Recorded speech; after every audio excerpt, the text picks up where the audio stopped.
ఒకసారి గట్టిగా అందరము చప్పట్లు కొడదాము దేవుడికి. హల్లెలూయా, ప్రైజ్ గాడ్. సో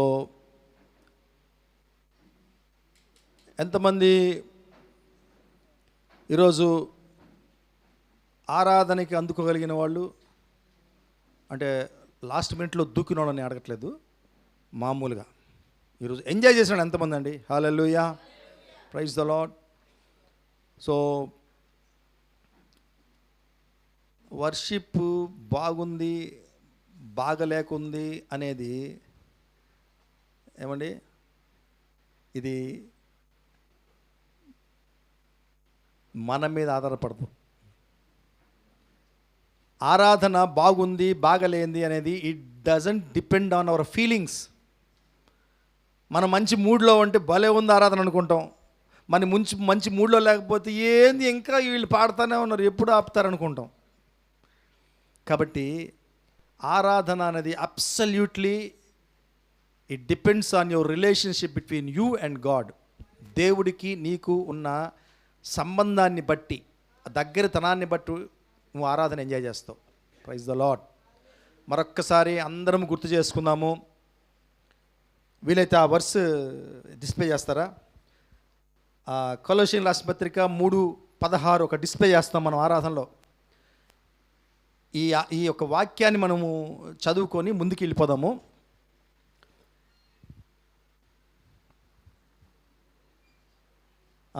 హల్లెలూయా. మొబైల్ స్విచ్ ఆఫ్ చేసుకున్నారు కదా. మీరు ఆఫ్ చేయకపోయినా దయచేసి సైలెన్స్లో పెట్టుకోండి. తర్వాత ఈ 3 గంటలు మీరు, నాది ఒక చిట్కా చెప్తాను. నేను అలవాటు చేసుకున్న చిట్కా, సక్సెస్ అయిన చిట్కా. ఈ ఆదివారము ఈ 3 గంటలు వీళ్ళు ఫోన్లు ఎత్తరు అని ఎప్పుడు తెలుస్తుంది జనాలకి? ఎప్పుడు తెలుస్తుంది? నువ్వు రెగ్యులర్గా చేసినప్పుడు తెలిసిపోద్ది వాళ్ళకి. అలా మనం ఎప్పుడైతే ఈ 3 గంటలు ఉపవాసం చేస్తామో, ఏమన్నా 3 గంటలు ఉపవాసం చేయలేరా మొబైల్ గురించి? Okay, praise the lord. నాకు చేసేవాళ్ళు ఇప్పుడు చేయట్లే, వాళ్ళకి తెలుసు మీరు చర్చిలో ఉంటారు కదా అంటారు. సో ఇది మనం అలవాటు చేసుకుందామండి. No disturbance, there should not be any disturbance. Okay, so కనుక ఏముంది ఇక్కడ? సంగీతములతోనూ కీర్తనలతోనూ ఆత్మ సంబంధమైన పద్యములతోనూ ఒకని ఒకడు బోధించుచు బుద్ధి చెప్పుచు కృపాసహితముగా మీ హృదయములలో దేవుని గురించి గానము చేయుచు సమస్త విధములైన జ్ఞానముతో క్రీస్తు వాక్యము మీలో సమృద్ధిగా నివసింపునీయుడి. ఈ 1 అవర్ వర్షిప్ని మిస్ అయిన వాళ్ళు ఒక మెసేజ్ మిస్ అయినారు అని గుర్తుపెట్టాలి మీరు. ఏముంది అక్కడ? నేను చెప్పి కూర్చుంటా ఈరోజు. ఏమండి, ఆల్రెడీ ఒక మెసేజ్ అయిపోయింది ఇక్కడ. ఈ వాక్య ప్రకారం సంగీతములతో కీర్తనలతో ఆత్మ సంబంధమైన పద్యములతో ఒకరికొకడు బోధించుచు బోధ ఒక పార్ట్ అయిపోయింది. లేటుగా వచ్చిన వాళ్ళు అది మిస్ అయ్యారు. హల్లెలూయా. ఇంకా బుద్ధి చెప్పుచు కృపాసహితముగా మీ హృదయములలో దేవుని గురించిన జ్ఞానము చేయొచ్చు సమస్త విధమైన జ్ఞానముతో క్రీస్తు వాక్యం మీలో సమృద్ధిగా నివసింపనీయుడి. మొదటి ఫేజ్లో, మొదటి సెషన్లో కొద్దో గొప్ప జ్ఞానము దేవుడు తన బిడ్డలకి నింపాడు. లేటుగా వచ్చిన వాళ్ళు మిస్ అయ్యారు. మళ్ళీ చెప్తాను నేను. Praise the lord. Hallelujah. Okay, anyway ఈరోజు అనుకోకుండా ఒక అతిథి మన మధ్య ఉన్నారు. అతిథి అనకూడదు, అక్కనే. మీకు చాలామంది సార్లు చెప్పాను, జరుగుమల్లి అని ప్రార్థిస్తుంటాము. మనం వెళ్ళి కూడా అక్కడ మినిస్టర్ చేసి వస్తుంటాము. జరుగుమల్లిలో మరి సేవ చేస్తున్నటువంటి మరి పద్మక్క మన మధ్య ఉన్నారు. అనుకోకుండా ఈరోజు మార్నింగ్ మరి వచ్చారు. కనుక ఈరోజు వాక్య సందేశాన్ని మనం అక్క ద్వారా విందాము. So we will let's welcome అక్క. Praise the lord.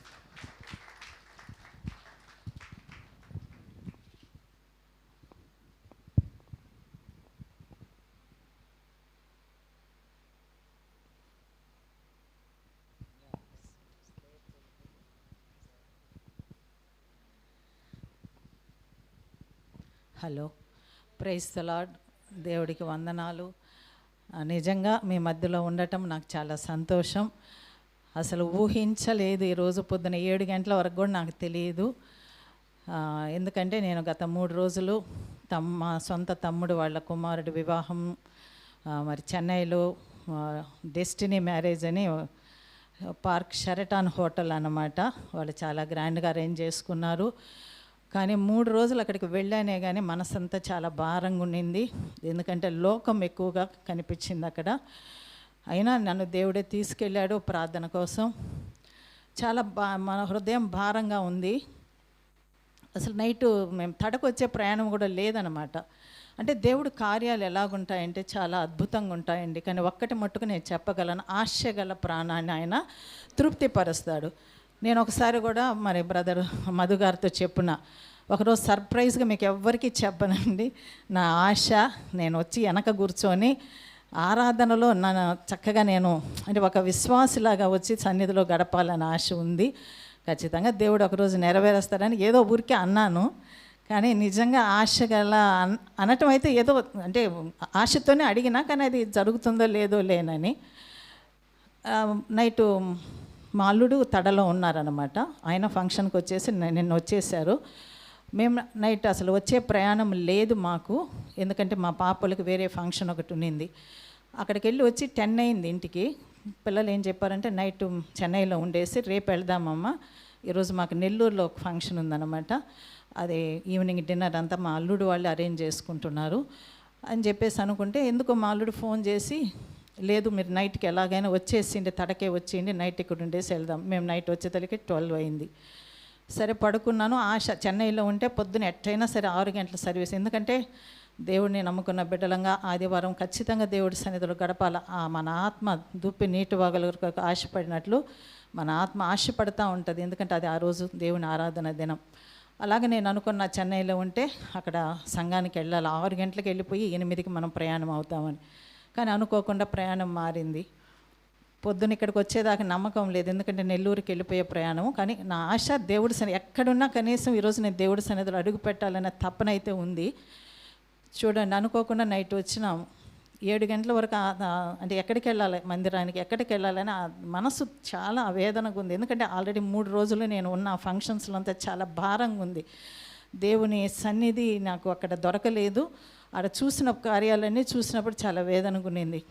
తర్వాత 7 గంటలకి నేను ఫోన్ చేసినాను, ఇలా రావాలనుకుంటున్నాను కానీ 100% నేను కరెక్ట్గా చెప్పలేనమ్మా, ప్రేయర్ చెయ్యి, నాకైతే రావాలని ఉంది. కానీ ఇంకా రమేష్ లేయలేదు, మా అల్లుడు, తను లేచి వెళ్ళిపోవాలంటే రాలేను, అందుకని నేను వాక్యం చెప్తానని కూడా నేను తనకి ఇవ్వాల, నేను కనీసం మందిరంలోకి వచ్చి గడిపి వెళ్ళాలని.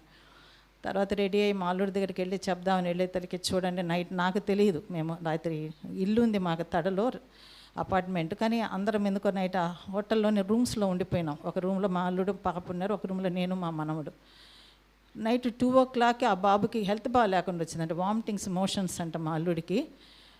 మాకెవరికి తెలియదు, ఈ రూమ్లో ఉండే వాళ్ళకి హోటల్ స్టాఫ్ ఉంటారు. మా పాప వాళ్ళు వెళ్ళి 2 గంటలకు వెళ్ళి హాస్పిటల్కి వెళ్ళి సెలైన్ పెట్టించుకొని వాళ్ళు ఎర్లీ మార్నింగ్ వచ్చి పడుకో ఉన్నారంట. నేను వెళ్ళి లేపి ఇలా చర్చికి వెళ్ళేసి వస్తాను, ఎప్పుడు మన ప్రయాణం అని అడుగుదాను పోతే వాళ్ళిద్దరు స్పృహలే నేను ఇద్దరిలో ఉన్నారు. ఆ చేతికి ఆ సెలైన్ పెట్టిన అవన్నీ పెట్టుంటే చూసి ఏంటి అబ్బాయికి ఇలా ఉంది అనుకొని మేము ఆఫీస్ అబ్బాయిని అడిగితే, అవునమ్మా నైట్ 2 గంటలకు హెల్త్ బాగాలేదు, హాస్పిటల్కి తీసుకెళ్ళి ఉన్నాము, పడుకో ఉన్నారు సార్ అని. నేను అంటే తన హెల్త్ బాగాలేదనే బాధ కంటే నాకు కొంచెం మందిరానికి వెళ్ళడానికి దేవుడు అవకాశం ఇచ్చాడు. బాగలేదని అక్కడ కూర్చోవటం కాదండి, దేవుడు నా కోసమే ఆయనకు అంత కొంచెం బలహీనత ఇచ్చినాడేమో. నేను ఖచ్చితంగా దేవుడి సన్నిధికి వెళ్ళాలని నేను మా అల్లుడికి కానీ ఎవ్వరికీ చెప్పలేదు. ఆ 7 గంటలకైతే మేము ప్రార్థన చేసినాను, దేవా నాకు ఆశగా ఉంది మందిరానికి వెళ్ళాలని, నన్ను మీ చిత్తమైతే తీసుకెళ్ళి దేవా అని. అలాగా నాకు ఈరోజు ఇక్కడికి రావడానికి దేవుడు అవకాశం ఇచ్చాడు. నేను వాక్యాన్ని కూడా ఏం సిద్ధపడలేదు, కానీ కారులో వస్తుంటే 10 నిమిషాలలో పరిశుద్ధ ఆత్మదేవుడు నాతో మాట్లాడుతూ వచ్చారు. కొన్ని విషయాలు నాకు బయలుపరిచి సంఘంలో పంచుకుని నేను వాక్యం పంచుకుంటానని కూడా నేను చెప్పలేకపోయాను, ఎందుకంటే మధ్యలో మా వాళ్ళు ఫోన్ చేసి బయలుదేరి మనం వెళ్ళాలి, ఎందుకంటే వాళ్ళకి ఇంకా రక్షణ లేదండి. రక్షణ లేదు కాబట్టి ఆదివారం దేవుని సన్నిధిలో ఉండాలనేది వాళ్ళకి అర్థం కాదు. మనం చెప్పినా ఏమంటారంటే ప్రతిరోజు మందిరంలోనే కదా గడుపుతున్నారు, ఒక అవసరమైనప్పుడు ఏమి నువ్వు మనసులో ప్రార్థన, అలా ఆర్గ్యూ చేస్తారు వాళ్ళు, మనం కూర్చొని ఆర్గ్యుమెంట్ చేయలేం. కానీ ఏం చెప్తున్నా అంటే మన మనస్సులో ఆశపడినప్పుడు దేవుడు దానికి తగిన రీతిగా మనకు మార్గం తెరిచినప్పుడు ఆ ద్వారాన్ని మనం వాడుకోవాలి.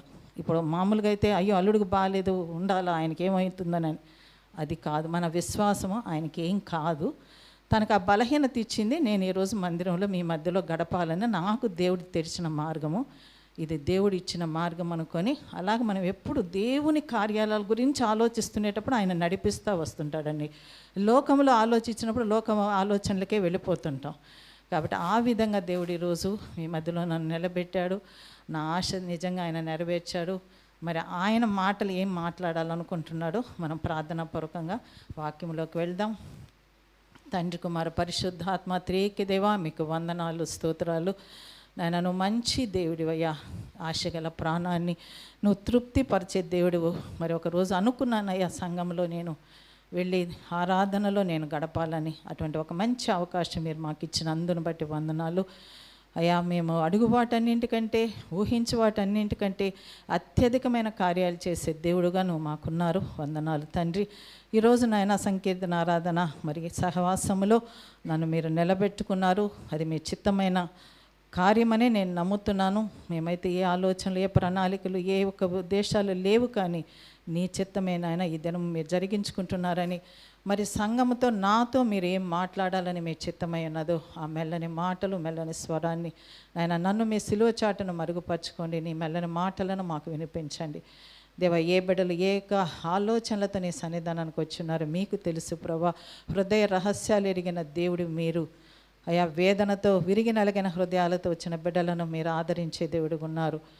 లేదా ఇంకా నీకు నాయన మీకు ఇష్టమైన మార్గంలో ఉండలేక దారి తప్పుతున్నామేమో, మాతో మాట్లాడి నీ వాక్యం ద్వారా తిరిగి నీ సరైన మార్గంలోకి, మేము కుడికి ఎడమకి తొట్టిల్లకుండా తండ్రి సరైన మార్గంలో మమ్మల్ని నిలబెట్టుకోండి దేవా. నీకు ఇష్టమైన విధంగా ఉన్నప్పుడు ఇంకా మమ్మల్ని ఎలాగ నువ్వు వాడుకోదలుచుకుంటున్నారు ఆ యొక్క మాటలను నాయన రకరకములైన ఆలోచనలతో నీ సన్నిధికి వచ్చి ఉన్నారు. మాకైతే ఏం తెలియదు, తెలిసిన దేవుడివి. అందరినీ నాయన నీ వాక్యమని ఆత్మీయ మన్నాతో మమ్మల్ని మీరు తృప్తిపరుస్తారని నమ్ముతూ స్తుతిస్తూ ఇచ్చిన ఈ సమయాన్ని బట్టి మరొకసారి నీ కృతజ్ఞతలు, స్తోత్రాలు చెల్లించుకుంటూ మమ్మల్ని మేము నేల మట్టుకు తగ్గించుకుని మీ నామను ఆకాశం మట్టుకు హెచ్చిస్తూ యేసు పరిశుద్ధ నామమున ప్రార్థించడి వేడుకొంచున్నాము తండ్రి. Amen, amen. Praise the lord. వందనాలు.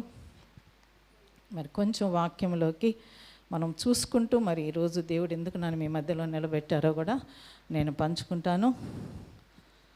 ఈరోజు మన వాక్యం అంశం ఏంటంటే, మన యొక్క పరుగు ఎటువైపు ఉంది. రెండు మార్గాలే కదా మనకు ఉండేది, ఒకటి లోకము, ఒకటి దేవుని సన్నిధి. కానీ మనం అనుకుంటుంటాము దేవుని వైపే పరిగిస్తున్నామని అనుకుంటుంటాము, కానీ మనకు తెలియదు కొన్నిసార్లు మన అడుగులు సగం లోకంలోకి వెళ్ళిపోతుంటాయి. మనం గుర్తెరిగే లోపల జారిపోయి ఉంటాం, మనకే తెలియదు అసలు ఇక్కడ ఉన్నానా నేను అనేది అది దేవుడి కృపే మనకు బయలుపరిచి తిరిగి మనం దులుపుకొని బయటికి రావడానికి ఆయన ఇచ్చే అవకాశం. అది ఆత్మలో మనం గుర్తెరిగే విధంగా ఎప్పుడు మనకు ప్రకటనలో పదే పదే పరిశుద్ధాత్మ దేవుడు మనకు ఏం చెప్తుంటాడంటే, ఆత్మ సంగముతో చెప్పుచున్న మాటలు చెవిగలవాడు వినుగాక. అలాగా వినగల చెవులు ఎప్పుడు మనం ఆత్మయ్య దాహంతో ఉండేటప్పుడు మనం అర్థం చేసుకుంటాం ఇది దేవుని దగ్గర నుంచి వచ్చిన స్వరమా లేదా సాతాను యొక్క స్వరమా అని.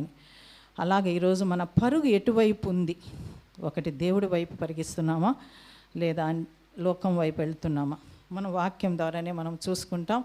మనకు పౌలు గారు ఎప్పుడు చెప్తుంటారన్నమాట. మనం ఒకసారి 2 తిమోతి 4వ అధ్యాయం 7వ వచనంలో,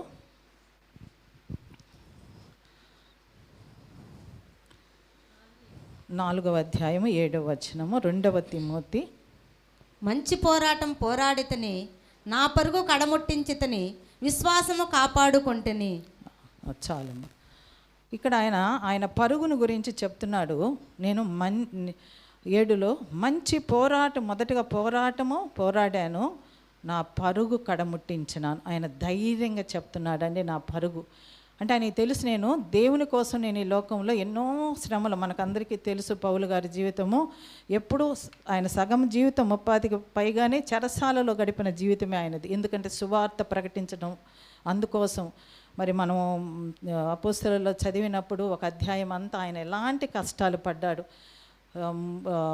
3 సార్లు ఆయన 40 దెబ్బలు, ఒకటి తక్కువ 40 దెబ్బలు తినటము, మరి పడవ ప్రయాణంలో మునిగిపోవటం, రాళ్లతో కొట్టబడటం. ఆ అధ్యాయం మొత్తం ఆయన శ్రమల గురించే రాస్తున్నాడండి. ఒక అధ్యాయం మొత్తం శ్రమల గురించి రాస్తూ మనం వాళ్ళని భయపెట్టడానికి కాదు, నేను దేవుడి కోసము అన్ని శ్రమలలో కూడా నేను దేవుని వైపు పరిగెత్తాను.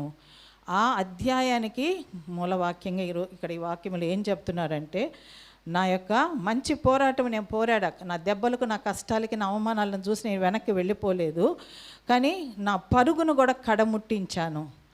ఆ పరుగు అండి, ఆయన పరిగెత్తిన పరుగు దేవుడి కోసం, సువార్త కోసం, ఆయన పరిచర్య కోసం, ఆత్మల దాహంతో ఆయన పరిగెత్తిన పరుగు గురించి ఆయన శిష్యుడితో తిమోతితో చెప్తున్నాడు. నేను 6 నుంచి చూసి, నేను ఇప్పుడే పానార్పణముగా పోయబడుచున్నాను, నేను వెడలిపోవు కాలము సమీపమై ఉన్నది. ఆయన మరణమును గురించి చెప్తున్నారు. అయిపోయింది నా ప్రయాణం, నేను ఇంకో చివరి రోజుల్లో ఉన్నాను, దేవుని సన్నిధికి వెళ్ళిపోయే సమయం దగ్గరకు వచ్చింది. అలా చెబుతూ అక్కడ ఆయన చెప్పే మాట ఏంటంటే, నా పోరాటం మంచిగా పోరాడాను, నా పరుగును కూడా కడముట్టించాను, విశ్వాసాన్ని కాపాడుకున్నాను, ఇక మీదట నా కొరకు నీతి కిరీటం ఉంచబడి ఉన్నది. మన పరుగు ఈ నీతి కిరీటం కోసం పరిగిస్తున్నామా, లేదా నిత్య నరకం కోసం పరిగిస్తున్నామా? ఇది ఈరోజు మనము గుర్తు చేసుకోవాల్సిన ఒక అంశము. తర్వాత 1 కొరింథీయులు 9వ అధ్యాయము 26వ వచనం కూడా మనం చదువుదామండి. ఇది కూడా పౌలు గారు రాసిన, ఆయన కొరింథీ గ్రంథంలో సంఘానికి రాస్తున్నప్పుడు చెప్పిన మాట. కాబట్టి నేను గురి చూడని వాని వలె పరిగెత్తువాడను కాను. 27 కూడా అమ్మ. గాలిని కొట్టినట్లు నేను పోట్లాడుట లేదు, కానీ ఒకవేళ ఇతరులకు ప్రకటించిన తరువాత నేనే భ్రష్టునైపోదునేమో అని నా శరీరమును నలగొట్టి దానిని లోపరుచుకొనుచున్నాను. అంటే ఆయన ఏం చెప్తున్నాను, నేను పరిగిస్తున్నాను, కానీ ఇతరులకు నేను ప్రకటించిన తర్వాత నేను భ్రష్టుడనైపోతానేమో. మళ్ళీ 1 కొరింథీ 10లో ఉంట, చదవక్కర్లేదు. తాను నిలుచున్నానని తలంచుకున్నవాడు పడిపోకున్నట్లు మనల్ని మనం కాపాడుకోవాలి. మొదటగా మనం ఇతరులకు బోధిస్తున్నాము, మనం అన్నీ కరెక్ట్గా ఉన్నామని అనుకోవడానికి లేదండి. అందుకు పౌలు హెచ్చరిస్తున్నారు, సేవకులనేని సువార్త ప్రకటించే వాళ్ళు హెచ్చరిస్తున్నారు, మీరు బోధిస్తున్నారు మంచిదే, కానీ మీరు ఎలాగున్నారు, మీ ఆత్మీయ జీవితం మీరు పడిపోకుండా నన్ను నేను నల్లగొట్టుకుంటున్నానని పౌలు గారు చెప్తున్నారండి. కొన్నిసార్లు అలాంటి పరిస్థితులు కూడా వెళ్ళవలసి వస్తుంది. అక్కడ మనం తప్పించుకోవడానికి ఉండదు. అది ఒక చిన్న విషయం నేను చెప్తాను. పోయిన నెలలో నాకు అనారోగ్యత గునింది, కొంచెం చాలా బాగా లేకుండా ఉండింది. ఆ సమయంలో నాకు విజయవాడ నుంచి ఒక సంఘం నుంచి పిలుపు ఉన్నింది అనమాట, వచ్చి కొంచెం అక్కడ స్త్రీలను, విశ్వాసాలను బలపరచమని. కానీ ఆ మాసం అంతా బలహీనత, నేను సంఘంలో నిలబడి వాక్యం చెప్పడానికి కూడా చేతగానంత పరిస్థితి. నేను అనుకున్నాను మనసులో, నేను చెప్పేస్తాలే ఆ దైవజనులకి, ఈ నెల నేను రాలేను, ఇంకెప్పుడన్నా వస్తాను, నాకు బలహీనతగా ఉంది. మళ్ళీ ఎందుకంటే అంత బలహీనతలో నేను ప్రయాణం చేసి వచ్చి మళ్ళీ సంఘంని చూసుకోలేకపోతాను, ఎవరు లేరు నాకు కూడా, ఒకదానిగా ఉన్నా. అలాగ మళ్ళీ కొన్నిసార్లు మనం ఆలోచించుకోవాలి కదా అని. అంటే నేను దేవుడి దగ్గర అడుగుతున్నా, నా బలహీనతే చెప్పుకుంటున్నా, అసలు దేవా నీ చిత్తం ఏంటని నేను అడగలేకపోతున్నా. దేవా నాకు ఇలా బలహీనత ఉంది, నేను వెళ్ళలేకపోతున్నాను, నీకు తెలుసు కదా దేవా, నేను చెప్తాను, ఇంకోసారి వెళ్తా నేనని. ఒకరోజు అలా పడుకొని నీరసంగా, ఆ రోజు ఉపవాస ప్రార్థన, వెళ్ళడానికి కూడా నా చేత కావలేదు. ఒక పక్క పడుకోని అన్నట్టు ఒక పక్క అనిపిస్తుంది, ఒక మనసేమో వద్దు, కనీసం సంఘంలో పోయి పడుకుంటాం, సంఘంలో ఒక మంచం వేసుకొని ఉంటానండి. ఎందుకంటే ఒక 102 సంవత్సరాలు ఒక వృద్ధాపం గల ముసలాయన వస్తాడు, మన సంఘం ద్వారా రక్షించబడిన ఆయన ప్రతి వారం వస్తాడనమాట. ఆయన నడుములు బాగా వీక్ అయిపోయి ఎక్కువసేపు కూర్చోలేడు. కాబట్టి ఆయన అలా పడుకోవడానికి మేము అవకాశం ఇవ్వలేదంటే రాడు చర్చికి, ఎందుకంటే నేను కూర్చోలేనమ్మా, నాకు నడువు లాగేస్తుంటుంది, నేను ఎక్కువసేపు అని. సార్ నాకు ఎవరైతే ఏమి, ఆయన వాక్యంలో బలపడి, ఆయన చదువు రాదు, అందుకని నేను చర్చిలో ఒక మూల ఒక చిన్న మంచం వేసి, నువ్వు కూర్చున్నంతసేపు కూర్చోండి లేదా పడుకోండి, ఏంటంటే నా బాధ ఏంటంటే ఏదో ఒక రూపాయన ఒక వాక్యం వింటాడు ఆయన అని. అలాగ అనుకున్నాను, సరేలే నేను పోయి చర్చిలో గమ్ముగా పడుకుంటాను, సంఘం వాళ్ళని ఆరాధన నడిపించుకోమంటాను. అలా పడుకొని నేను యూట్యూబ్లో ఊరికి అలా చూస్తున్నాను దేవుడి వాక్యాలు. నాకు యేసన్న గారి వాక్యము కనిపించింది అనమాట. అంటే దైవజనుడు చెప్తుంటాడు, చాలా వినుండాను యేసన్న గారి ఆయన మినిస్ట్రీ గురించి, ఆయన చిన్నప్పుడు సాక్ష్యం. కానీ ఆ రోజు నాతో దేవుడు ఎలా మాట్లాడుతున్నాడంటే, ఆయన సగము దాంట్లో ఆయన పడుకోననే పడక, ఆయన కళ్ళు పచ్చంగా అంటే పసిరికలతో ముదిరిపోయినట్టున్నాయి. పక్కన దైవజనుడు మాట్లాడుతున్నాడు. ఆ సమయంలో కూడా ఇంకొక 10 రోజుల్లో ఆయన చనిపోతాడు, మరణ పడకలో ఉన్నాడు. కానీ ఆయన ఏం చెప్తున్నాడంటే, దేవా ఆయన మామూలుగా ఆ స్థితిలో అందరం మేము అడుగుతాం, ఆ బాధలు తట్టుకోలేక, ఆ వ్యాధులు తట్టుకోలేక అందరికీ ఏం చెప్తాము, ప్రార్థన చేయండి, నేను తట్టుకోలేకపోతున్నాను, మంచి మరణము దేవుడి సన్నిధికి తీసుకోమని ఒకవేళ అలా అడుగుతామేమో, నేనైతే అలాగ అడుగునుంటాను. కానీ ఆయన ఏం చెప్తున్నాడంటే, అంతా అంటే ఇంకా స్కెలిటన్ లాగున్నారు. ఆ తర్వాత 10 రోజులకు చనిపోయాడంట. ఆయన చెప్తున్నాడు, దేవా ఇంకా కొద్ది రోజులు నాకు ఆయుష్నిస్తే కొన్ని ఆత్మలను నేను రక్షించుకుంటాను కదా అని చెప్పి ఆ దైవజనుడు ఆ సమయంలో కూడా ప్రార్థన చేస్తున్నాడండి అని ఆ పక్క వేరే దైవజనుడు ఆయన గురించి చెప్తున్నారు. ఆ మాట నాకు తాకింది. చూడు, ఆయన 10 రోజుల్లో మరణిస్తాడు, చేతగాని స్థితి, పడకలో ఉన్నాడు, పసిరికలో. ఆ పక్కన దైవజనుడు చెప్తున్నాడు, ఒక్క స్పూను లిక్విడ్ కూడా ఆయన తాగలేని స్థితి అంట. ఆ స్థితిలో ఆయన ఆశ ఏంటి, ఆత్మలు నశించిపోయే ఆత్మల కోసం కొద్ది జీవం ఇస్తే వాళ్ళని నేను రక్షించుకుంటాను కదా.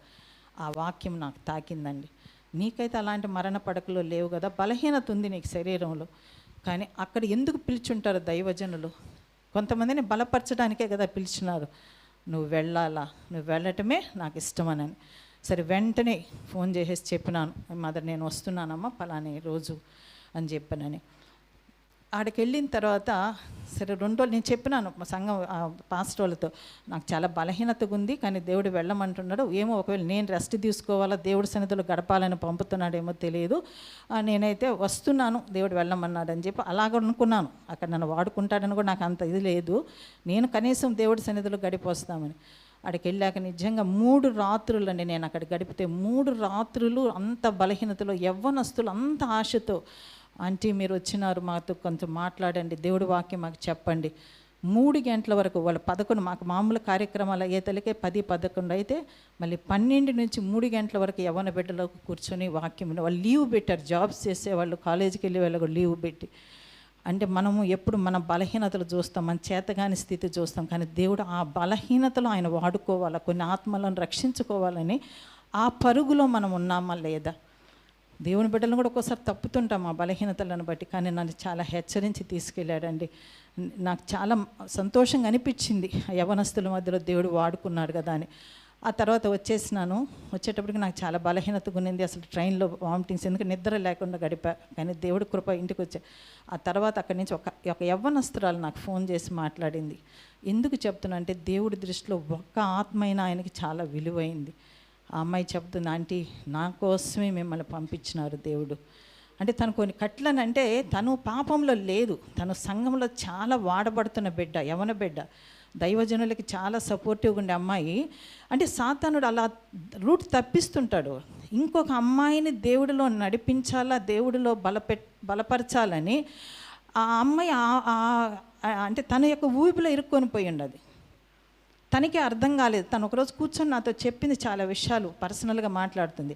కానీ ఆ అమ్మాయి నాతో చెప్పడానికి ముందుగానే నాతో దేవుడు కొన్ని విషయాలు బయలుపరిచాడు. నేను పర్సనల్గా దేవుడి సన్నిధిలో కూర్చొని ఉంటే నాకు కొన్ని విషయాలు బైబిల్లో నుంచి చెప్పితే నాకు కొత్త విషయం నాకు ఆయన రివీల్ చేశాడనమాట.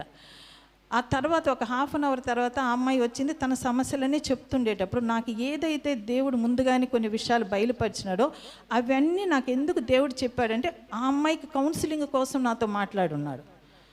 ఒక్కొక్క దేవుడు నాకు బయలుపరిచిన 3 విషయాలు బయలుపరిస్తే ఆ 3 విషయాలు ఆ అమ్మాయి ఏ సమస్యల్లో ఇరుక్కోనుంది వాటికి సమాధానంగా ముందుగానే నాకు ఆయన మాటలు నా నోట్లో పెట్టాడండి. అవన్నీ నేను అమ్మాయితో మాట్లాడిన తర్వాత తను కళ్ళల్లో నీళ్లు పెట్టుకొని ఒప్పుకునింది.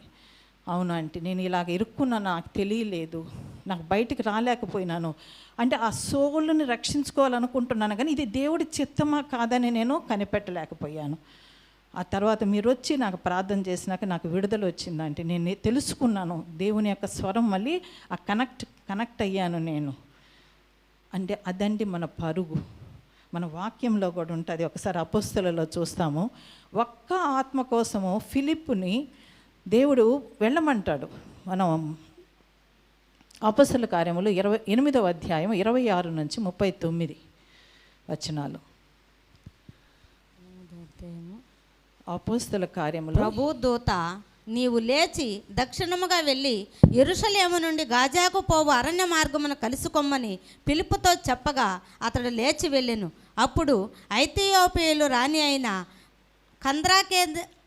కందాకే క్రింద మంత్రి అయి ఆమె యొక్క ధనాగారం అంతటి మీదనున్న ఐథియోపియుడైన నపుంసకుడు ఆరాధించుటకు యెరూషలేమునకు వచ్చి ఉండెను. అతడు తిరిగి వెళ్ళుచు తన రథము మీద కూర్చుండి ప్రవక్త అయిన యెషయా గ్రంథము చదువుచుండెను. అప్పుడు ఆత్మ ఫిలిప్పుతో, నీవు ఆ రథము దగ్గరకు పోయి దానిని కలుసుకొనుమని చెప్పెను.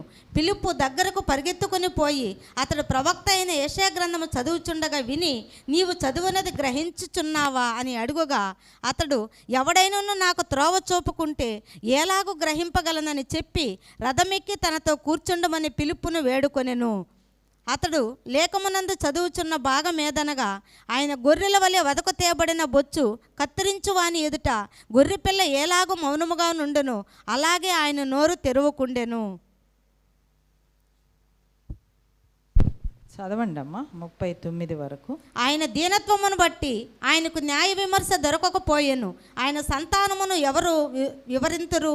ఆయన జీవము భూమి మీద నుండి తీసివేయబడినది. అప్పుడు నపుంసకుడు, ప్రవక్త ఎవరిని గూర్చి ఇలాగూ చెప్పుచున్నాడు? తన్ను గూర్చియా వేరొకను గూర్చియా? దయచేసి నాకు తెలుపుమని ఫిలిప్పును అడిగెను. అందుకు ఫిలిప్పు నోరు తెరిచి ఆ లేఖనమును అనుసరించి అతనికి యేసును గూర్చిన సువార్త ప్రకటించెను. వారు త్రోవలో వెళ్ళుచుండగా నీళ్లున్న యొక్క చోటికి వచ్చినప్పుడు నపుంసకుడు, ఇదిగో నీళ్లు నాకు బాప్తిసమిచ్చుటకు ఆటంకమేమని అడిగి రథము నిలుపుమని ఆజ్ఞాపించెను. ఫిలిప్పు, నీవు పూర్ణ హృదయంతో విశ్వసించిన ఎడల పొందవచ్చునని చెప్పెను. అతడు, యేసుక్రీస్తు దేవుని కుమారుడని విశ్వసించుచున్నానని ఉత్తరం ఇచ్చెను. ఫిలిప్పు నపుంసకుడు ఇద్దరును నీళ్లలోనికి దిగిరి. అంతటా ఫిలిప్పు అతనికి బాప్తిసం ఇచ్చెను. వారు నీళ్లలో నుండి వెడలి వచ్చినప్పుడు ప్రభువు ఆత్మ ఫిలిప్పును కొనిపోయెను. నపుంసకుడు సంతోషించుచు తన త్రోవని వెళ్ళెను. అతడు ఫిలిప్పును మరి ఎన్నడనూ చూడలేదు. Praise the lord. చూడండి, ఇక్కడ ఒక్క నపుంసకుడి కోసము ఫిలిప్పుని, ఆయనేమో రథం మీద వెళ్తున్నాడు, కానీ ఆత్మదేవుడు ఆయనని తీసుకుని వెళ్ళి రథముతో సమానంగా ఆయన పరిగెత్తుకొని వెళ్ళి, ఆయన తెలియదు ఆయన బైబిల్ గురించి, యెషయా గ్రంథము ఉంది, ఆయన చదువుతున్నాడు, ఆయనకు అర్థం కాల. కానీ ఫిలిప్పుకి తెలియదు ఆయన అది చదువుతున్నాడని. కానీ ఆత్మదేవుడికి తెలుసు. ఆత్మలో కొనిపోయి 29 అప్పుడు ఆత్మ ఫిలిప్పుతో, నీవు ఆ రథము దగ్గరికి పోయి దానిని కలుసుకొనుమని చెప్పాను. రథం దగ్గరికి వెళ్ళటం, ఆయన ఎక్కడున్నాడు, ఈయన ఎక్కడో ఉన్నాడు. కానీ దేవుడు ఆత్మలో ఆయనకు ఒబ్బే అవ్వాలండి.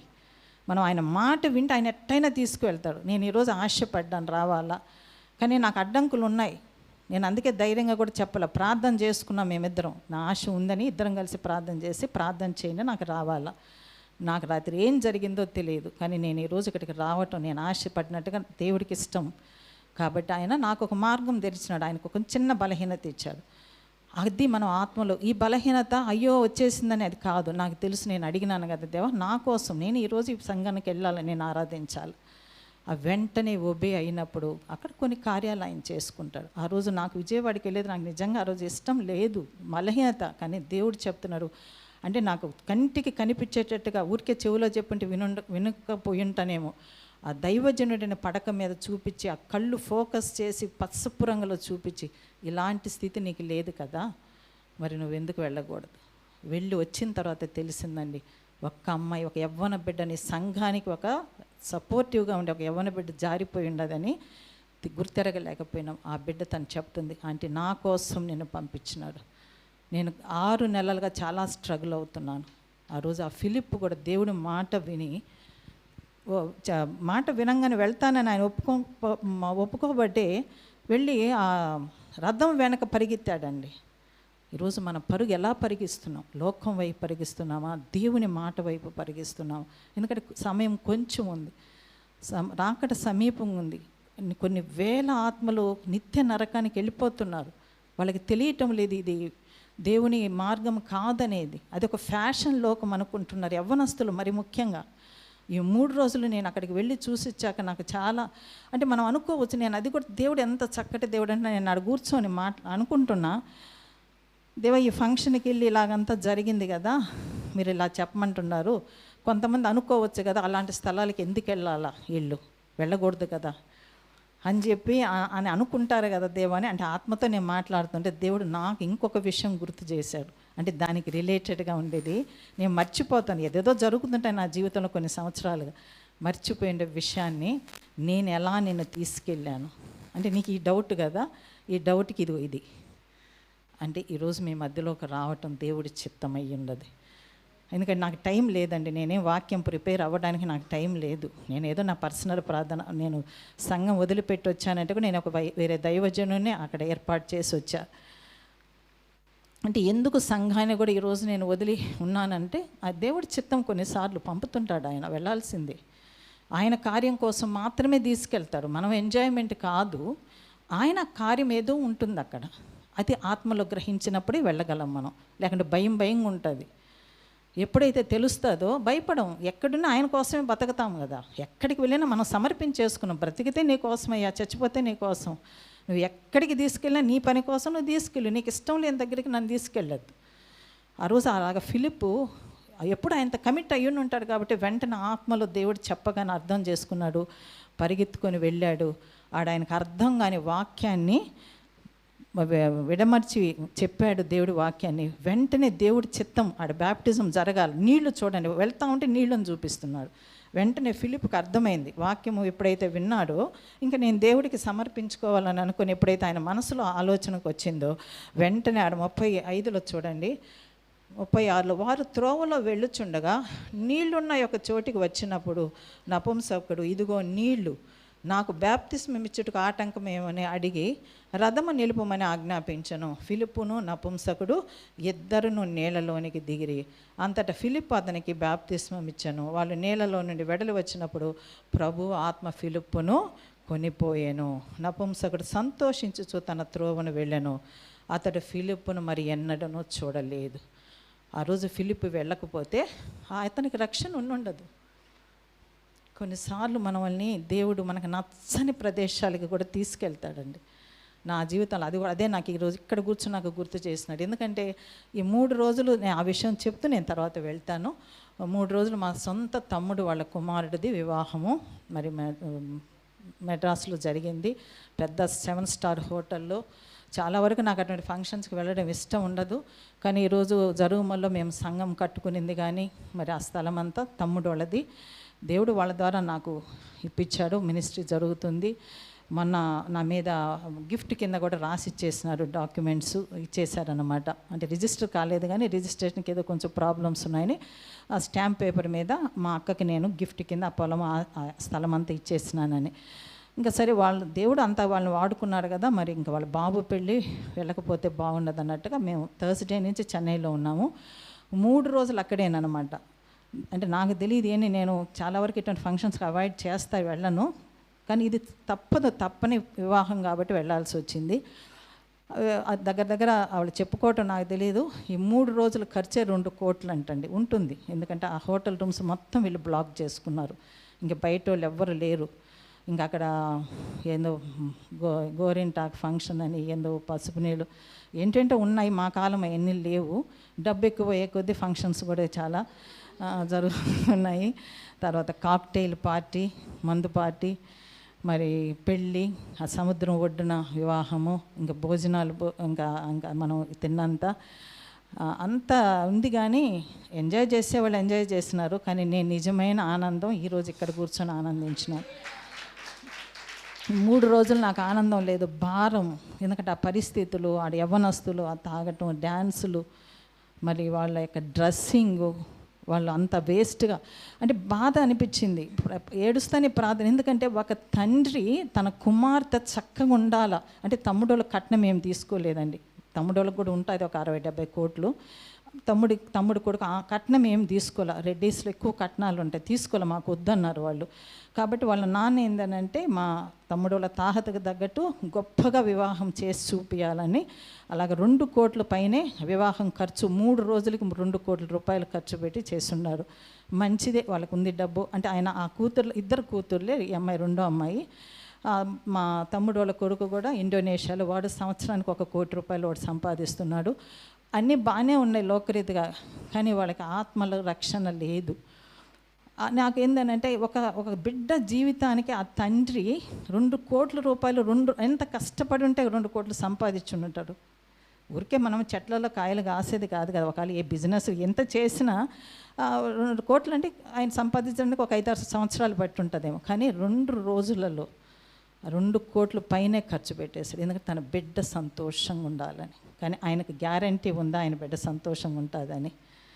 కానీ మన దేవుడు ఇలాంటి పాపపు లోకములోకి తండ్రి తన కుమారుడిని లోకంలోకి పంపించాడండి. మనం ఒక్కరము సంతోషంగా ఆయన రాజ్యంలో ఉండాలి.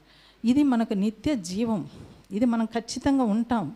కానీ ఈరోజు మా తమ్ముడు కొడుకు మంచోడేనండి. అంటే వాళ్ళు ఒక ఆడపిల్లని ఇచ్చేటప్పుడు ఎంక్వైరీలు చేసుకుంటున్నారు, కాదని చెప్పాల. కానీ ఏ నిమిషం ఏ వ్యక్తి ఎలా మారిపోతున్నాడో తెలియదు కదా. ఇప్పుడు వివాహం చేసేటప్పుడు మంచి బిడ్డననే ఇస్తాము. కొన్ని సంవత్సరాల తర్వాత తనకున్న పరిస్థితులను బట్టి వ్యాపారం టెన్షను, జాబ్ టెన్షన్లో తాగుడికి అలవాటు అయిపోతున్నారు. ఫ్రెండ్స్తో చేరి వాళ్ళు మొదటి నుంచి అలా ఉండుండరు. తల్లిదండ్రులకు మనం మంచి పెంపకమే పెంచినాం. కానీ ఈరోజు అబ్బాయి బయట దేశంలో ఉన్నాడు, ఇప్పుడు ఈ అమ్మాయి కూడా వెళ్ళిపోతుంది. కానీ గ్యారంటీ లేని ఈ లోకము మనుషులకి కొన్ని కోట్లు ఖర్చు పెడుతున్నారు. కానీ మన జీవితానికి ఒక గ్యారంటీ ఉంది. యేసు రక్తంలో మనకు విలువ ఉంది. అప్పుడు మన వల్ల ఆయన రక్తం ఇచ్చి మనల్ని కొనుక్కున్నప్పుడు మన ఆత్మని మనం ఎంత జాగ్రత్తగా కాపాడుకోవాలి. మనం ఎప్పుడు చనిపోతామో తెలియదండి. ఈరోజు నేను ఇక్కడ కూర్చొని ఎంతమంది దైవజనులు పులిపేట మీద ఉండి అక్కడికక్కడ హార్ట్ అటాక్ వచ్చి పడిపోయి చనిపోయిన వాళ్ళు ఉన్నారు. ఆయన సిద్ధపడి వచ్చాడు మరణానికి, వాక్యాన్ని ఎత్తుకొని వచ్చాడు. కానీ ఆయనకే తెలియదు. కాబట్టి ఇక్కడ కూర్చున్న మనందరికీ మన ఆత్మ ఎప్పుడు ఏ క్షణం మనం మరణిస్తామో తెలియదు. కానీ మన నమ్మకం పౌలు గారు చెప్తున్నారు చూసారా, నేను మంచి పోరాటం పోరాడాను, నా విశ్వాసాన్ని కాపాడుకున్నా, నా కోసము నీతి కిరీటం ఉంచబడి ఉందని ఆ మాట చెప్పగలిగే ఆత్మలో ధైర్యం ఉండేవాళ్ళు ఉన్నామా? ఆ ధైర్యం మనకుందా? అది మనము ఎప్పటికప్పుడు ఆత్మను మనము గుర్తు చేసుకుంటుండాలండి. నేను అదే అనుకుంటున్నాను. అంటే 3 రోజులు అక్కడికి వెళ్ళి ఇవన్నీ చూసి భారము, మనసులో వేదన, ఏం చేయలేను. అక్కడ 200 మంది వచ్చారనమాట. అది అంతవరకే లిమిటెడ్ పర్సన్స్కి వివాహం ప్లేసు. 200 మంది వస్తే దాంట్లో నాకు తెలిసి మా ఫ్యామిలీలో మా తరఫున 100 మంది, అబ్బాయి తరఫున 100 మంది, అమ్మాయి తరఫున 100. ఆ 100లో నేను, నా 2 కూతుర్లే రక్షించబడినది. ఇంకెవ్వరు రక్షణ, మా అల్లుడు, పెద్ద అల్లుడు, చిన్న అల్లుడు కూడా రక్షణ లేదు. మేము నల్లగరమేనండి యేసుని తెలుసుకున్న వాళ్ళు అక్కడికి పోయినాం. మాకుంది ఆ భారం. మిగతా వాళ్ళు ఎవ్వరికి క్రీస్తుని గురించి తెలియదు. కాబట్టి వాళ్ళ లోకంలో ఎంజాయ్ చేస్తున్నారు, తింటున్నారు, తాగుతున్నారు, ఆడుతున్నారు, డ్యాన్సులు, ఒళ్ళంతా కనిపించేటట్టుగా ఆడపిల్లల డ్రెస్సులు. ఏం చెప్పలేము, ఎవరికి ఏం మాట్లాడలేము. మౌనంగా భారం, కన్నీళ్ళు గారిపోతుంటాయి. ప్రార్థన అసలు ఎందుకు వెళ్ళాలని కొన్నిసార్లు నేను ఇంతకుముందు స్టార్టింగ్ నేను రక్షించబడిన కొత్తలో నేను వెళ్ళేదాన్ని కాదు. నేనేమనుకునేదాన్ని అంటే మనం దేవుళ్ళలోకి వచ్చినాక మనం పరిశుద్ధులము, అటువంటి పాపపు స్థలాలకు వెళ్ళకూడదు కదా, పోకూడదు. నేను చాలా వాటికి నేను రానని చెప్పేసిందాన్ని. మీరు రాము, మాకు రాకూడదు, మాకు దేవుడు నమ్ముకున్నాకని. ఒకరోజు మా అల్లుడు, మా పాప వాళ్ళు తడా హోటల్లో ఉన్నవాళ్ళు, వాళ్ళు ఎవ్రీ ఇయర్ పటాయాకి వెళ్తారు, బ్యాంకాక్ అనమాట. పటాయాన్ అంటేనే మసాజ్ సెంటర్స్, ఆడవాళ్ళు. అంటే మనకు కీర్తన సామెతలు 7వ అధ్యాయంలో ఉంటుంది అది. అంటే వాళ్ళ మగవాళ్ళని అట్రాక్ట్ చేసుకోవటము, వాళ్ళ వృత్తే, గవర్నమెంటే వాళ్ళకి లైసెన్స్, వ్యభిచారం ఆ ఊర్లో జరుగుతుంటుందంట. కానీ మా పిల్లలు ఫ్యామిలీతో వెళ్తారు. అంటే వాళ్ళు ఏంటంటే ఆ మసాజ్లు, వాళ్ళు కొంచెం బాడీ పెయిన్స్, ఆ యొక్క తైలం, ఆ యొక్క పటాయా తైలంతో చేస్తే హెల్త్ ఏదో బాగుంటుందని వాళ్ళు వెళ్తుంటారు. అది వాళ్ళ ఇష్టం, రిలాక్సేషన్ కోసం. అటు ఒకరోజు మా అల్లుడు నన్ను రమ్మని చెప్పి పిలిచాడనమాట. ఎందుకంటే వాళ్ళు వెళ్ళేటప్పుడు అంతా నాకు బాధ, ఎందుకు అలాంటి స్థలాలకి పిల్లలు వెళ్తున్నారు, వీళ్ళు ఫ్యామిలీగా వెళ్ళినా అది మంచిది కాదు కదా, ఒకరోజు కాకపోయినా ఒకరోజు వీళ్ళు పాపంలో పట్టబడతారేమోనని నాకు భయం ఉండేది. నేను చెప్తే వినరు కాబట్టి ప్రార్థన చేస్తుండేదాన్ని. ఒకరోజు మా అల్లుడు నాకు చెప్పకుండానే టికెట్ బుక్ చేశాడు. మొత్తం మా 2 అమ్మాయిలు, అల్లుళ్ళు, మనమలు, మా ఫ్యామిలీ వరకే. నాకు ఇష్టం లేదనమాట. నాకు వద్దు అని అంటే, లేదు నువ్వెప్పుడు మా మీద ఒక రాంగ్ ఇంప్రెషన్ ఉంది, నీకు మా మీద ఒక చెడ్డ ఆలోచన, వీళ్ళు ఎందుకు అటువంటి స్థలానికి వెళ్తున్నారు అని. కానీ నేను తీసుకెళ్ళి చూపిస్తాను మేము ఏం చేస్తున్నాము అక్కడ అని చెప్పని. ఆడ ఎన్నో మసాజ్ సెంటర్లు ఉంటాయి. కానీ మా అల్లుడు ఒకే సెంటర్కి వెళ్తారు, ఒక ఫ్యామిలీ ఫ్రెండ్ లాగా వాళ్ళతో.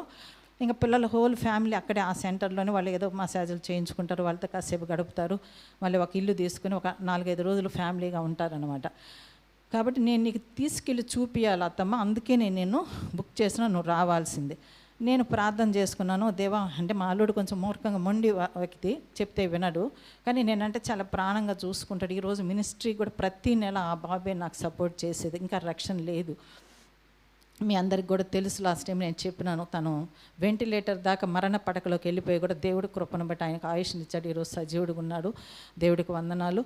అలాంటి ఒక మొండి మనిషి కాబట్టి ఇంక నేను అది ఆర్గ్యూ చేయలేను. కానీ నేను ప్రార్థన చేసుకుంటా ఉన్నా, దేవా నీకు ఇష్టం లేని ప్లేస్. ఎందుకంటే మా కజిన్స్ అందరూ నవ్వుతున్నారు, అక్క నీకెందుకు, నువ్వు బైబిల్ పట్టుకుని తిరిగేదానికి నువ్వు పటాయకి అది ఎట్టబోతున్నావు, నువ్వు బాగూడదని హేళనగా నవ్వేటప్పుడు బాధ అనిపించింది. నేను అన్నాను, దేవా నువ్వు ఆపు, నాకు తెలియదు, నేనైతే ఆయనతో చెప్తే వినటంలా, కానీ నువ్వు తలుచుకుంటే నీకు ఇష్టం లేని ప్లేస్ అది అన్నప్పుడు ఎలాగైనా నువ్వు ఆపి అన్నప్పుడు అక్కడ ఏమైందంటే మా చిన్న మనవడు, లాస్ట్ మనవడికి, వాడికి పాస్పోర్ట్ లేదు, టైం లేదనమాట. వాడికి వచ్చేస్తుంది అనుకున్నారు, రాలా, అంటే లేట్ అవుతుంది, ఇంక రేపు ఎల్లుండి వెళ్ళిపోయే టైం. నేనేమన్నానంటే వాడికని రాకపోతే వాడిని ఒక్కని వదిలిపెట్టేసి రాను, నేను ఆగిపోతా బాబుతో పాటు అని. ఇంకా ఒప్పుకున్నారు వాళ్ళు. సరే ఇలా అట్టే ఉండు, నువ్వు రావడం ఇష్టం లేదు, నువ్వు వెతుక్కుంటున్నావు, నువ్వు అనుకున్నట్టే జరుగుతుందని. నేను హ్యాపీగా ఉన్నాను, ఇంకా రాదులే నేను పోను వాడిని పెట్టుకొని. తీరా రేపు వెళ్తాను, రేపు ఈవినింగ్ ఫ్లైట్ అంటే ఈ రోజుకి వాడికి అదే పాస్పోర్ట్ వీసా వచ్చేసినాయి. నాకు బాధ అనిపించింది, ఏమో నేను ప్రార్థన చేశాను కదా, మరి ఎందుకు వాడికి పంపుతున్నావని నా మనసులో బాధ. నువ్వు అనుకోని ఉంటే వాడికి రాకుండా ఆపేస్తూ ఉండొచ్చు, ఇవి ఇచ్చినావంటే నువ్వు నన్ను వెళ్ళమనే కదా అని చెప్పేసి కోపంగా ఉన్నాను. మా మనవరాలు వచ్చి, అమ్మమ్మ చుడిదార్లు పెట్టుకో, ఆడ మసాజ్, నేను అంతవరకు వెళ్ళలేదు కాబట్టి నాకు తెలియదు, అక్కడ వాళ్ళ కాళ్ళకి అది మసాజ్ చేస్తే మంచిగా ఉంటుంది, నీకు మోకాలు నొప్పులు అంటావు కదా కాబట్టి తెచ్చుకుంటే, నేను కోపం వచ్చేసి నేను అన్నాను అవన్నీ నేను చేసుకోను, వాళ్ళని ఎవరిని అంటే నా శరీరం తాకడానికి నేను ఇవ్వను, నేను గమ్ముగా రూమ్లో కూర్చొని ఉంటాను, అవన్నీ నేను తానని కోపంతో మాట్లాడేస్తున్నాను పాపని. నీ ఇష్టం అని చెప్పేసి వెళ్ళిపోయింది. నైట్ నేను ప్రార్థన చేస్తుంటే దేవుడు నాతో మాట్లాడుతున్నాడు, నువ్వు నాకంటే పరిశుద్ధురాలవా అని అడిగాడు. నాకు అర్థం కాలేదన్నమాట. ఏంటి దేవానంటే, అంటే వాళ్ళు అంటే అలాగ ఒక వృత్తి వాళ్ళదని, వాళ్ళని నాన్న తాకడానికి నేను ఒప్పుకోను అని అన్నావే. పాపాత్మురాలైన స్త్రీ వచ్చి నా కాళ్ళు పట్టుకొని తన కన్నీటితో నా కాళ్ళు తుడిచినప్పుడు నేను మౌనంగా ఉండలేదా? అప్పుడు నాకంటే నువ్వు నీతిమంతురాలు, వాళ్ళని తాకడానికి లేదు, నేను వాళ్ళ దగ్గరికి రానంటున్నావు. అక్కడికి నేను ప్రార్థన చేయడానికి నేను తీసుకెళ్తున్నా, ఇది నా చిత్తంలోనే నేను తీసుకెళ్తున్నా. అటువంటి స్త్రీల విడుదల కోసం నువ్వు పోయి ప్రార్థన చేయాలి అని నాకు, అంటే దేవుడు కొంచెం నన్ను గద్దించి మాట్లాడాడు. అంటే నాకు చాలా బాధ అనిపించింది. అంటే నాకు ఆ వాక్యం గుర్తు రాలేదు అప్పుడు. అంటే ఒక పాపాత్మురాలు స్త్రీ నిజమే కదా, దేవుడు పాదాలు తాకినప్పుడు అందరూ రాళ్ళ తీసుకొట్టమన్నప్పుడు కూడా ఆయన మౌనంగా ఉంటాడు, ఏం మాట్లాడలేదు. ఆయన ఏమంటాడు, వాళ్ళు ఎవరు నేను శిక్షించలేదు, నేను కూడా శిక్షించనమ్మా, నువ్వు ఇక పాపం చేయొద్దు, అంతే కదా, నేను వెళ్ళను, నేను తాకడానికి లేదని. అంటే అది ఎంత, ఆ మాటలో ఎంత తప్పు అర్థం ఉంది అనేది నాకు తెలిసినప్పుడు నేను క్షమాపణ అడిగినాను దేవుడి దగ్గర. సరే వెళ్ళడానికి ఇంక రెడీ అయినా. అక్కడికి వెళ్ళిన తర్వాత, దిగిన తర్వాత మా అల్లుడు అడుగుతున్నాడు, నువ్వు రావు అనుకున్నాను, నువ్వు మొండికేసి చాలా, అంటే రాను అని మొండికేస్తావు అనుకున్నా, కానీ వచ్చినావు పర్వాలేదు, నాకు సంతోషం అని. అప్పుడు నేను తనతో చెప్పిన, నాతో దేవుడు రాత్రి మాట్లాడాడు, అక్కడ ఉండే వాళ్ళ కోసం ప్రార్థన చేయడానికి నేను నిన్ను పంపుతున్నాను అన్నాడు, అందుకోసం నేను వచ్చినాను, ఆ సెంటర్లో నేను ప్రార్థన చేయడానికి వచ్చినాను. నిజంగా ఆ మాట దేవుడు అతనిలో హృదయంలో తాకిందండి. అవునా, నీతో దేవుడు మాట్లాడా, వాళ్ళ కోసం ప్రార్థన చేయడానికి నేను పంపించానని చెప్పాడా? అట్టయితే చూడు, నేను వాళ్ళందరినీ గ్యాదర్ చేస్తాను, నువ్వు ఈరోజు రాత్రి వాళ్ళ కోసం నువ్వు ప్రార్థన చేయి. తను ఏంటంటే వాళ్ళ మసాజ్ సెంటర్లు రాత్రి 2 గంటల వరకు ఉంటాయండి. మా అల్లుడు ఏం చెప్పినాడంటే, అంటే ఎప్పుడు ఒకే సెంటర్కి వెళ్తారు, ఎందుకంటే ఆ తర్వాత ఆమె ఇండియాకి వచ్చింది, నేను వెళ్ళి వచ్చిన తర్వాత ఆమె ఇండియాకి వచ్చింది, మా ఇంట్లో 3 రోజులు ఉన్నది చెన్నైలో. నిజంగా దేవుడి ప్రేమ నేను ఆమెకి, ఆయన నాలో ఉండి ఆ ప్రేమను వాళ్ళకి చూపించడానికి ఆయన నాకు ఆ కృపనిచ్చాడు. అలాగా వెళ్ళినప్పుడు రమేష్ చెప్పాడు, రాత్రి 10 మీరు ఈ సెంటర్ మూసియాల, 10 నుంచి 2 వరకు మీకు ఎంత మనీ వస్తుందో అది నేను ఇస్తాను చెప్పినారు. మా అత్తమ్మ మీకోసం ప్రార్థన చేయడానికి దేవుడు ఆమెతో మాట్లాడి పంపించాడంట, 10 తర్వాత మీరు మాతో గడపాలా, అత్తమ్మ మీకోసం ప్రార్థన చేస్తుందని ఇంకందరికీ చెప్తే వాళ్ళందరూ హ్యాపీగా, ఎందుకంటే రమేష్ అంటే బాగా ఇష్టము, వాళ్ళకి బాగా డబ్బులు ఇస్తారు, వాళ్ళతో కూర్చొని మంచిగా ఒక ఫ్రెండ్లీగా ఒక సిస్టర్స్తో మదర్తో మాట్లాడినట్టే మాట్లాడుతుంది, ఎందుకంటే మా మనవాళ్ళు అందరూ పక్కనే ఉంటారు కాబట్టి వాళ్ళకి అట్లా ఇష్టపడతారు రమేష్ని అంటే. సరేనని చెప్పి వాళ్ళు 10 క్లోజ్ చేసేసారండి. చేసేసిన తర్వాత ఇంకా చెప్పినారు, అత్తమ్మ మీకోసం భోజనం ఆ రోజు మా వాళ్ళే అరేంజ్ చేశారు వాళ్ళకి, అనే పెట్టాక నువ్వు ప్రార్థన చేయనని. సరేనని నేను ఇంక తెలుగు, పిల్లలు కొంచెం ఇంగ్లీష్లో. అంతకుముందే వాళ్ళు మేమందరం, మా అల్లుళ్ళు మేమందరం కూర్చొని ఉండేటప్పుడు ఒక 2 అమ్మాయిలు కాళ్ళకి నాకు మసాజ్ చేస్తా అడిగారు, నీది మంచిదమ్మా, నీవు మంచి అల్లుళ్ళని తెచ్చుకున్నావు. వాళ్ళకి ఎవరికి పెళ్ళిళ్ళు కావండి, అయినా కూడా ఒక బిడ్డ పుట్టే వరకే వాళ్ళకి ఫ్యామిలీ లైఫ్. ఒక బిడ్డ పుట్టంగానే అతను అంటే మగవాళ్ళ పర్సంటేజ్ తక్కువ ఉంటుంది, ఆడవాళ్ళు ఎక్కువ మంది ఉంటారు, అంటే 30-60 లాగా. కాబట్టి ఒక మగతను 3-4 పెళ్ళిళ్ళు చేసుకుంటాడు, కానీ ఫ్యామిలీ ఎవరితో ఉండడు, ఒక బిడ్డ పుట్టే వరకే. కాబట్టి వాళ్ళకి ఫ్యామిలీ లైఫ్ ఆశ ఉంటుంది, కానీ వాళ్ళకు ఉండరు అన్నమాట. తను మా అల్లుళ్ళతో కూడా మేము కుటుంబంగా కూర్చున్నప్పుడు వాళ్ళిద్దరు అమ్మాయిలు నా దగ్గర అడిగినారు, నువ్వు చూడు చక్కగా నీకు కూతురికి పెళ్లి చేసావు, మీ అల్లుళ్ళు మీ కుటుంబంగా వచ్చారు, మాకు కూడా అలాంటి ఆశ ఉంటుంది, మాకు అలాంటి ఒక మంచి అల్లుళ్ళని చూస్తావని ఊరికే ఆ మధ్యాహ్నం నైట్ ప్రేయర్కి ముందే నన్నమాట అడిగారు.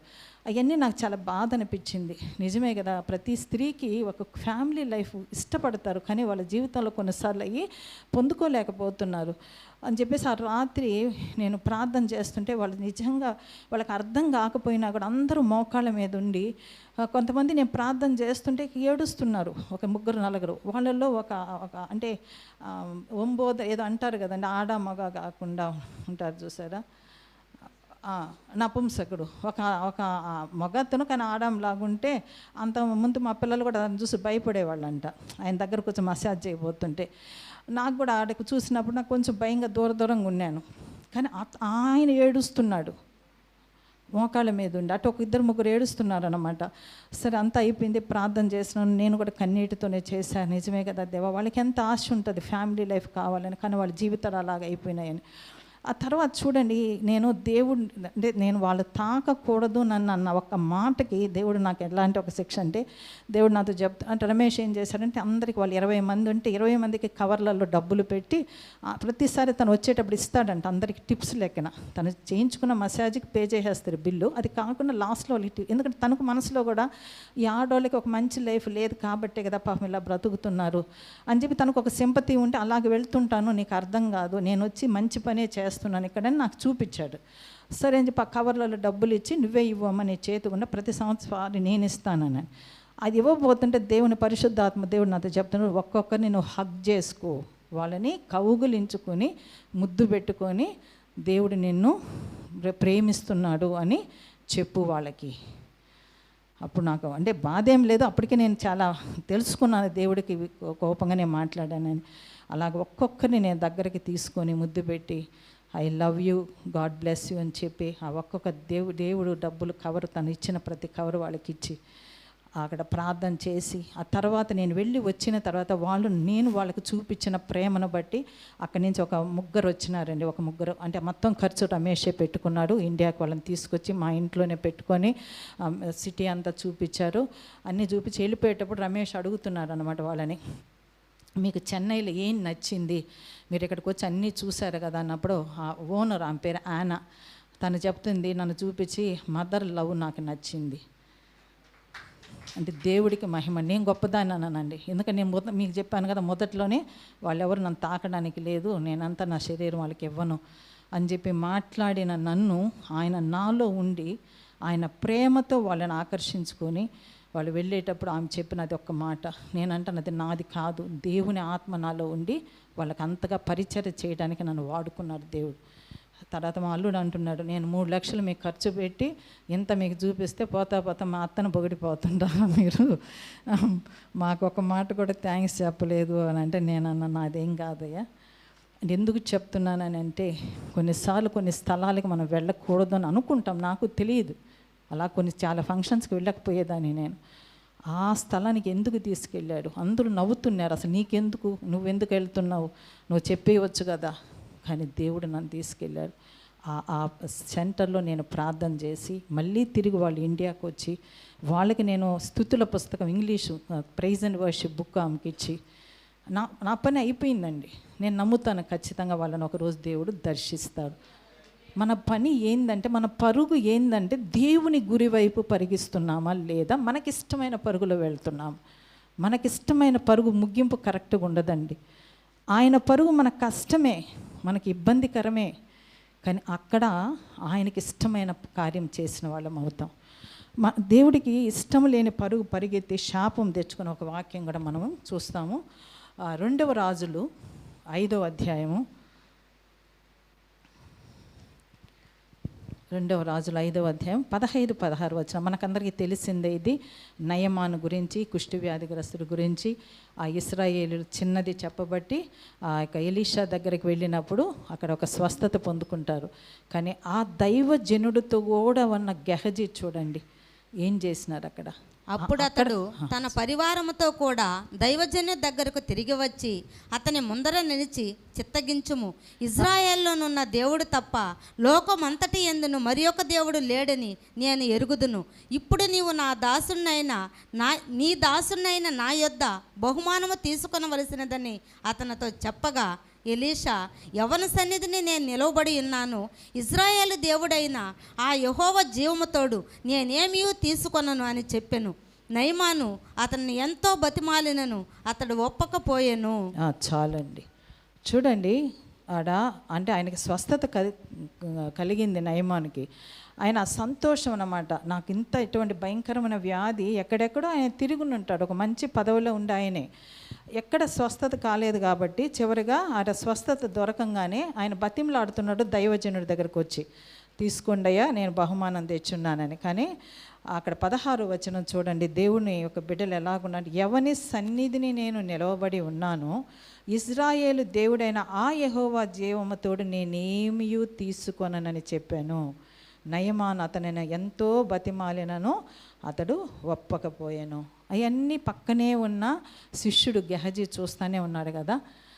మరి అన్ని రోజుల సహవాసము మరి దైవజనుడితో కూడా ఉన్నారు, శిష్యులుగాను, సేవకులుగాను, పరిచారకులుగాను.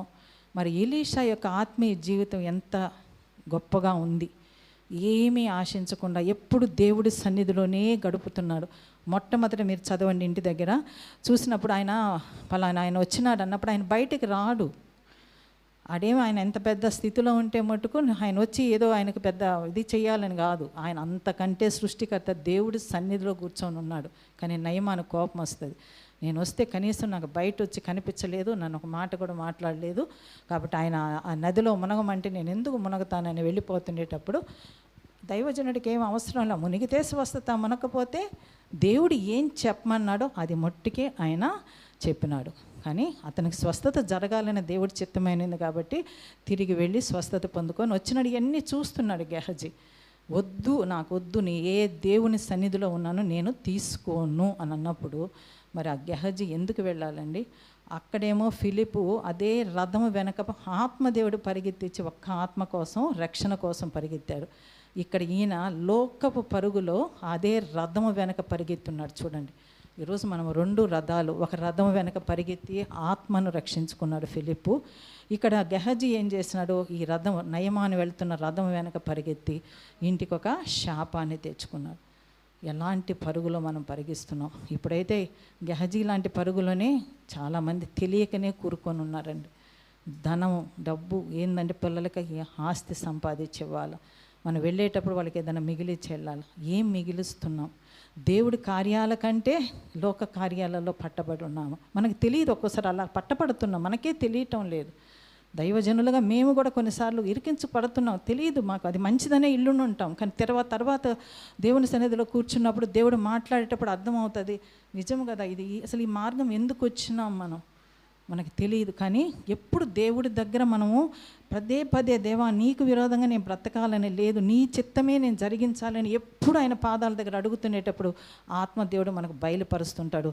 వెంటనే మనము పక్కకు రాగలం. అది అడగకుండా మనకు ఆశ, చెప్పాను కదా, ఆశ, ఏది ఆశపడితే అది అప్పగిస్తాడు దేవుడు. దేనికి ఆశపడుతున్నాం, దేనికి మనం ముఖ్యత్వం ఇస్తున్నాం, దే విషయంలో మనం పరిగిస్తున్నాం ఈ లోకంలో నశించిపోతున్న ఆత్మల కోసమా? నేను 3 రోజులు అక్కడికి వెళ్ళింది కూడా నేను నిజంగా ప్రార్థన కోసం వెళ్ళానండి. ఎందుకంటే వాళ్ళందరికీ నేను సువార్త చెప్పలేను, ఆ హైఫై వాళ్ళ కల్చర్లో నేను మాట్లాడలేను. కనీసం నాకు ఇచ్చిన వాగ్దానం, నేను పరిచర్యకంటూ నాకు ఇచ్చినప్పుడు యెహోషువ 1:3 అండి నాకు ఇచ్చిన వాగ్దానం, నువ్వు అడుగు పెట్టే ప్రతి స్థలము నీకు సొంతం అవుతుంది అంటే అది ఆ హోటల్ నాకు సొంతం అని కదా, ఆడుండే ఆత్మలు దేవుడికి సొంతం అవ్వాలి. నేను వెళ్ళి ప్రార్థన చేస్తాను, దేవుడు ఆయన ఆలకించుకుని వాళ్ళలో ఎంతమందిని రక్షించుకోవటం ఆయన చిత్తమో వాళ్ళని రక్షించుకుంటాడు. నేను వెళ్ళకుండానే అనుకుంటాం, మనం వెళ్ళకుండానే మనం ఇక్కడి నుంచి ప్రార్థన చేస్తే అక్కడ కార్యం చేస్తాడు. కానీ యేసుప్రభు ఎందుకు వచ్చినాడు ఈ భూమి మీదకి? పాపపు లోకం, పాపంతో పట్టుబడిన లోకానికి ఆయనే వచ్చాడు కదా. మనుషుల మధ్యలో సంచరిస్తూ ఆయన సువార్తను ప్రకటించాడు. మనం సువార్తను చెప్పలేని పరిస్థితులను ఆ స్థలములో ఆ భారం ఆ కంటితో చూసినప్పుడు, వాళ్ళ డ్రామాలు, పాటలు, డ్యాన్సులు అయినా చూసినప్పుడు వేదన, కడుపులు అంటే ఆత్మలో చాలా భారము. ప్రార్థన చేసి ఇక్కడ గెహజీ చేసిన పొరపాటు చూడండి. ఈయన ఎలీషా వద్దు అని అన్నప్పుడు తనకు ధనాపేక్ష ఉంది, డబ్బు కావాలా. దైవజనుడి దగ్గరే ఉన్నాడు, కానీ ఆ దైవజనుడు జీవించిన జీవితము గెహజీ జీవించలేకపోయాడండి. ఎప్పుడైనా మన ఆత్మీయ తండ్రి ఎలా ఉన్నారు, అందుకే జాగ్రత్తగా ఉండాలి. ముందు దైవజనులకు ఎక్కువ లెక్కప్ప చెప్పవలసిన వారు ఉంటాం. మనం ఇంకొకరికి సువార్త బోధిస్తున్నాం అంటే ముందు మనం ఆ వాక్యంలో జీవించి వాటి గుండా వెళ్ళి బోధించినప్పుడు అక్కడ ఆత్మల కార్యం జరుగుతుంది. నాకు తెలియదు, నేనేదో గొప్పదాన్ని, ఈ రోజుకి నాకు అసలు ఏం బైబిల్ గురించి తెలియదు, కానీ అన్ని కష్టాలు గుండా దేవుడు నన్ను తీసుకెళ్ళాడండి. ప్రతి కష్టం, ఆ రోజు చాలా ఏడ్చేదాన్ని, జీవితం మీద విరక్త, చచ్చిపోతే బాగున్న నా జీవితానికి సంతోషం, ఎప్పుడు ఇదే బాధలేనా. ఒక్కొక్క శాపం అనేది నేను అన్నిటికున్నా నన్ను దేవుడు తీసుకెళ్ళాడండి. అప్పులనే శాపం ఎలాగుంటుంది, ఒక తాగుబోతు భర్తతో ఎలాగుంటుంది, ఒక తల్లి చిన్న వయసులో చనిపోతే ఆ బాధ ఒక కుటుంబంలో ఎలాగుంటుంది, ఒక భార్యాభర్తలలో సమాధానం లేకపోతే ఎలాగుంటుంది, చిన్న వయసులోనే భర్తను పోగొట్టుకుని ఒక విధవరాలుగా ఉన్నప్పుడు ఆ కష్టం ఎలాగుంటుంది. ప్రతి శాపంలోకి నన్ను దేవుడు తీసుకెళ్ళి, ఎందుకంటే అంత భయంకరమైన శాపగ్రస్తమైన కుటుంబం మాది. ప్రతిదీ తీసుకెళ్ళేటప్పుడు కష్టంగా ఉండేది. దేవుడు నాది చెప్పేవాడు, నువ్వు వెళితేనే నీ కుటుంబానికి విడుదల. ఈరోజు నేను అక్కడికి వెళ్ళా 2-3 సార్లు. నెల్లూరులో మా తమ్ముడు పాప ఫంక్షన్కి వెళ్ళుండేదాన్ని. నాకు అనిపించేది ఆ ప్లేస్ అసలు కాక్టైల్ పార్టీ ఏంటి, ఆడ చేరి ప్రార్థన చేయాలి, కానీ నన్ను పక్కకి తప్పించేసేవాళ్ళు. ఎలాగంటే వద్దు అత్తమ్మ, నువ్వు వద్దు, నువ్వు నాకు నచ్చదు, నువ్వు రావద్దు. అప్పుడు నేను నవ్వుతాను, ఏం పర్వాలేదురా, నేనేం మిమ్మల్ని డిస్టర్బ్ చేయను. వద్దు అత్తమ్మ, నీకు గౌరవం ఇస్తున్నాం మేము, నువ్వు అటువంటివి ఇష్టపడవని, కాబట్టి నీకు ఇచ్చే ఆ గౌరవాన్ని మీరు అట్లా 2-3 సార్లు నేను తప్పించుకొని వచ్చేసినాను. వద్దులే పిల్లలు వద్దంటున్నారు. మొన్న కూడా నేను ఆ పార్టీకి వెళ్ళాలని నేను వెళ్ళలేదు. పక్కనే డైనింగ్ రూమ్ ఉంటుంది. నేను ఆ చిన్న మనవడు, నాకు ముని మనవడు పుట్టున్నాడండి, వాడు 21 రోజులు, వాడిని కూడా ఆ ఫంక్షన్కి తీసుకొచ్చినారు. ఆ బాబుని చూసుకుంటుండేదాన్ని నేను రూమ్లో. నేను త్వరగా భోజనం చేసేసి వెళ్ళిపోతే వీళ్ళు వెళ్ళాలని వెళితే ఆ డోర్ తీస్తే అక్కడ ఏదో డిస్కో డ్యాన్స్ ఏందేందో ఫస్ట్ టైం నాకు కంటితో నేను చూసింది. బాధ అనిపించింది. అక్కడే ఒక మందు, అక్కడే పంచుతారు, అక్కడే తినటం, అక్కడే డ్యాన్సులు. కొంతసేపు ఒక అరగంట నేనే కూర్చున్నాను. కూర్చొని నేను ప్రార్థన మొట్టికే చేసి వచ్చాను. ఎందుకు చెప్తున్నా అంటే అంత వేదనతో వస్తే దేవుడికి తెలుసు నేను అంత భారంతో వచ్చున్నాను. అందుకే దేవుడు ఈరోజు ఉదయకాలం సంకీర్తన ఆరాధనలో నన్ను ముందుగా కూర్చోబెట్టి నా భారం అంతా ఆయన సన్నిధిలో దింపుకొని దేవుణ్ణి స్తుతించగలిగే ఆత్మ నాకు ఇచ్చినాడు ఈరోజు దేవుడు. ఇలాంటి అదే భారంతో ఇంకా పోతా ఉండుంటాను, కానీ దేవుడికి తెలుసు నా బిడ్డ నా కోసం వెళ్ళింది. అది చాలా ఆ భారం కంటితో చూసి ఆ అమ్మాయి, ఎందుకంటే సొంత మా బిడ్డలే, మా రక్త సంబంధం, తమ్ముడు పిల్లలు అందరూ ఫారిన్లో ఉంటారు, అందరూ వచ్చి ఉన్నారు. అందరికీ తెలుసు మేము దేవుడిని నమ్ముకున్నాము, సంఘం కట్టామని వస్తుంటారు. అసలు పెళ్ళైనా నాకు ఆశ, ఆ బిడ్డల వాళ్ళు ఇక్కడికి వచ్చి ప్రేయర్ చేయించుకునేలా. అంటే ఎందుకు ఆశ, మంచి దానికి మనం ఆశపడితే ఖచ్చితంగా దేవుడు చిత్తంలో ఉన్న వాటికి ఆశపడినప్పుడు ఖచ్చితంగా తీరుస్తాడండి. ఇప్పుడు పెళ్ళైన ఆ బిడ్డలకి ఎంగేజ్మెంట్ అయ్యి 6 months అయింది. ఒకరోజు బాబు ఏదో దేనికో వచ్చినప్పుడు ఆ అమ్మాయి ఆ బాబు ఇద్దరు కలిసి మన చర్చికి వచ్చినారు. రాగానే నేను చర్చిలోకి తీసుకెళ్ళి ప్రార్థన చేసి ఇద్దరికి వాగ్దానాలు ఇచ్చి, పెళ్ళికి ముందే వచ్చినారు వాళ్ళు, ఏదో వాళ్ళ అమ్మ వాళ్ళ ఇంటికి వెళ్తా అంటే నాకు ఆశ ఉండేది, వాళ్ళ ఇక్కడికి వస్తే బాగును, సంఘంలో ఆ బిడ్డలకి ప్రార్థన చేసి పంపిస్తే బాగును. మళ్ళీ మొన్న నైట్ కూడా అసలు రావడానికి వాళ్ళకి ఏంటంటే హిందువులకి ఏదో పెళ్లి కొడుకుని చేసి ఎక్కడికి పోకూడదు, ఇవన్నీ ఉంటాయి కొన్ని సెంటిమెంట్స్. కానీ నేను ఇంక పిలవకూడదులే వద్దనుకొని, ఎందుకంటే ఆల్రెడీ దేవుడు పంపించినాడు, ప్రార్థన చేసేస్తాను కదా, అయిపోయింది నేను దేవుడి పని. కానీ మొన్న నైట్ పెళ్ళికి నన్ను తీసుకురావడానికి ఆ బాబే వచ్చి నన్ను ఎక్కించుకొని మళ్ళీ ప్రార్థన చేసి దేవుడు ఆ మందిరంలో నాతో పాటు నేను తీసుకొచ్చుకున్నా. అంటే నా ఆశ, నా బిడ్డలు ఎలాగుంటారో తెలియదు లోకంలో, కానీ ఒక్కసారి నా దేవుడు సన్నిధిలో అడుగుపెట్టి ఈ ప్రార్థన వాళ్ళని ప్రతి దాంట్లోంచి తప్పిస్తుంది. అలాంటి నాకు ఒక తపన, నా ఆశ దేవుడు ఎక్కడికక్కడ తీరుస్తూ వస్తాడండి. ఎందుకంటే నేనేం లోకంలో కోరుకోను, ఏదో నేను ఆశించను. వాళ్ళకి ప్రార్థన చెయ్యాలా, ప్రార్థన అనే ధూపం వాళ్ళకి నింపాలా. ఆ ప్రార్థన ఒకరోజు వాళ్ళని ఖచ్చితంగా రక్షణలోకి తీసుకొస్తుంది. ఈ చివరిగా ఒక్కసారి గెహజీ చేసిన చిన్న పొరపాటు మనం చూద్దాం. ఆ కుటుంబానికి చూడండి, కడాన తను డబ్బు అనుకొని వెళ్ళాడు, కానీ ఆ కుష్టి వ్యాధిని ఆ కుటుంబం అందరికీ తెచ్చుకున్నాడు. చదువుదాం ఒక్కసారి, ఎవరైనా చదవరా? 20 నుంచి. అంతట దైవజనుడైన ఎలీషాకు సేవకుడగు గెహజీ శ్రీనేడైన ఆ నయమాన్ని తీసుకొని వచ్చిన వాటిని అంగీకరించుటకు నా యజమానికి మనసు లేకపోయాను. కానీ యెహోవా జీవముతోడు నేను పరిగెత్తుకొని పోయి అతని కలుసుకొని అతని యొద్ద ఏదైనానో తీసుకుందననుకొని నయమానును కలుసుకొనుటకై పోవుచుండగా నయమాను తన వెనుక నుండి పరుగున వచ్చుచున్న వారిని చూచి తన రథము మీద నుండి దిగి వారిని ఎదుర్కొని క్షేమమా అని అడిగెను. అతడు క్షేమమే అని చెప్పి, నా యజమానుడు నా చేత వర్తమానము పంపి ప్రవక్తల శిష్యుల్లో 2 యవ్వనులు ఎఫ్రాయిము మన్యము నుండి నా యొద్దకు ఇప్పుడే వచ్చిరి కనుక నీవు వారి కొరకు 2 మనుగుల వెండియు 2 దుస్తుల బట్టలను దయచేయమని సెలవిచ్చుచున్నాడనెను. అందుకు నయమాను నీకు అనుకూలమైతే రెట్టింపు వెండి తీసుకొనమని బతిమాలి 2 సంచులలో 4 మనుగుల వెండి కట్టి 2 దుస్తుల బట్టలనిచ్చి తన పనివారిలో 2 మీద వాటిని వేయగా వారు గెహజీ ముందర వాటిని మోసుకొని పోయిరి. మెట్ల దగ్గరకు వారు రాగానే వారి యొద్ద నుండి గెహజీ వాటిని తీసుకొని ఇంటిలో దాచి వారికి సెలవీయగా వారు వెళ్ళిపోయిరి. అతడు లోపలకు పోయి తన యజమానిని ముందర నిలువగా ఎలీషా వానిని చూచి, గెహజీ నీవెచ్చటి నుండి వచ్చితివని అడిగినందుకు వాడు, నీ దాసునైన నేను ఎచ్చటికి పోలేదనెను. అంతటా ఎలీషా వానితో, ఆ మనుషుడు తన రథము దిగి నిన్ను ఎదుర్కొనుటకు తిరిగి వచ్చినప్పుడు నా మనసు నీతో కూడా రాలేదా? ద్రవ్యమును వస్త్రములను ఒలివ చెట్ల తోటలను ద్రాక్ష తోటలను గొర్రెలను ఎడ్లను దాసదాసీలను సంపాదించుకొనుటకు ఇది సమయమా? కాబట్టి నయమానుకు కలిగిన కుష్టు నీకును నీ సంతతికిని సర్వకాలము అంటియుండును అని చెప్పగా వాడు మంచు వలె తెల్లనైనను కుష్ఠము కలిగి ఎలీషా ఎదుట నుండి బయటికి వెళ్ళెను. Praise the Lord. ఇక్కడ చూడండి, దైవజనుల మీద పోయి మొదటగా అబద్ధం చెప్తున్నాడు. ఆయన వద్దంటే మళ్ళీ ఎందుకు అంటే, ఇప్పుడే వచ్చినారు ఒక 2, వాళ్ళకి బట్టలు ఇవ్వాలా, అందుకే నన్ను పంపించినాడు. చూడండి ఎంత తేలికగా అబద్ధం దేవుని బిడ్డల మీద కదా. ఆ దైవజనుడు ఎలీషా ఏమో రోషంగా బ్రతుకుతున్నాడు దేవుడి కోసము. అటువంటి ఒక రోషం కలిగిన దైవజనుడి దగ్గర ఉన్న సహవాసం ఏమి నేర్చుకుంటున్నారు దైవజనుల దగ్గర, దైవ సన్నిధిలో. ఇక్కడ ఒక మంచి మాట ఎలీషా అంటాడు చూడండి, 26వ వచనం. అంతటి ఎలీషా వానితో, ఆ మనుషుడు తన రథము దిగి నేను ఎదుర్కొన్నటకు తిరిగి వచ్చినప్పుడు నా మనసు నీతో కూడా రాలేదు. మనం అనుకుంటాం ఎవ్వరు చూడలేదు, మన మనసులో ఆలోచనలు ఎవ్వరికీ అర్థం కాదు, అంటే తెలియదులే. కానీ మనకు కీర్తనలలో ఉంది, హృదయ రహస్యాలు ఎరిగిన దేవుడు, అంతరంగములో సత్యాన్ని చూసే దేవుడు. ఆ గెహజీ అనుకున్నాడు ఆయన ఏదో భక్తిలో ఉన్నాడు, ప్రార్థనలో ఉన్నాడులే, ఇప్పుడల్లా దైవజనుడు బయటికి రాడు, ఈ లోపల మనం తెచ్చుకోవచ్చు. కానీ ఆయన ఏమంటున్నాడంటే, నా ఆత్మ నీతో కూడా రాలేదా? ఇది సమయమా? దీనికి ద్రవ్యమును వస్త్రములను ఒలీవ చెట్ల తోటలను ద్రాక్ష తోటలను గొర్రెలను ఎడ్లను దాసదాసీలను సంపాదించుకున్నట్టుకు ఇది సమయమా? ఈరోజు దేవుడు మనల్ని అందరినీ ప్రశ్నిస్తున్నాడండి. ఇది మనకి దేనికోసం మనం పరుగులు దిగాల?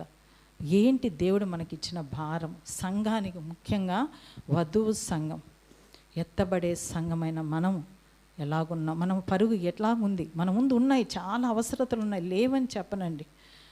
అంటే ఈరోజు పని చేస్తేనే కుటుంబం జరుగుద్ది, కానీ అదే అంటారు కదా సామెతలు 10లో ఒక వచనం 22 అనుకుంటా, యెహోవా ఆశీర్వాదం ఐశ్వర్యము, నరుల కష్టము చేత ఆశీర్వాదం ఎక్కువ కాదు.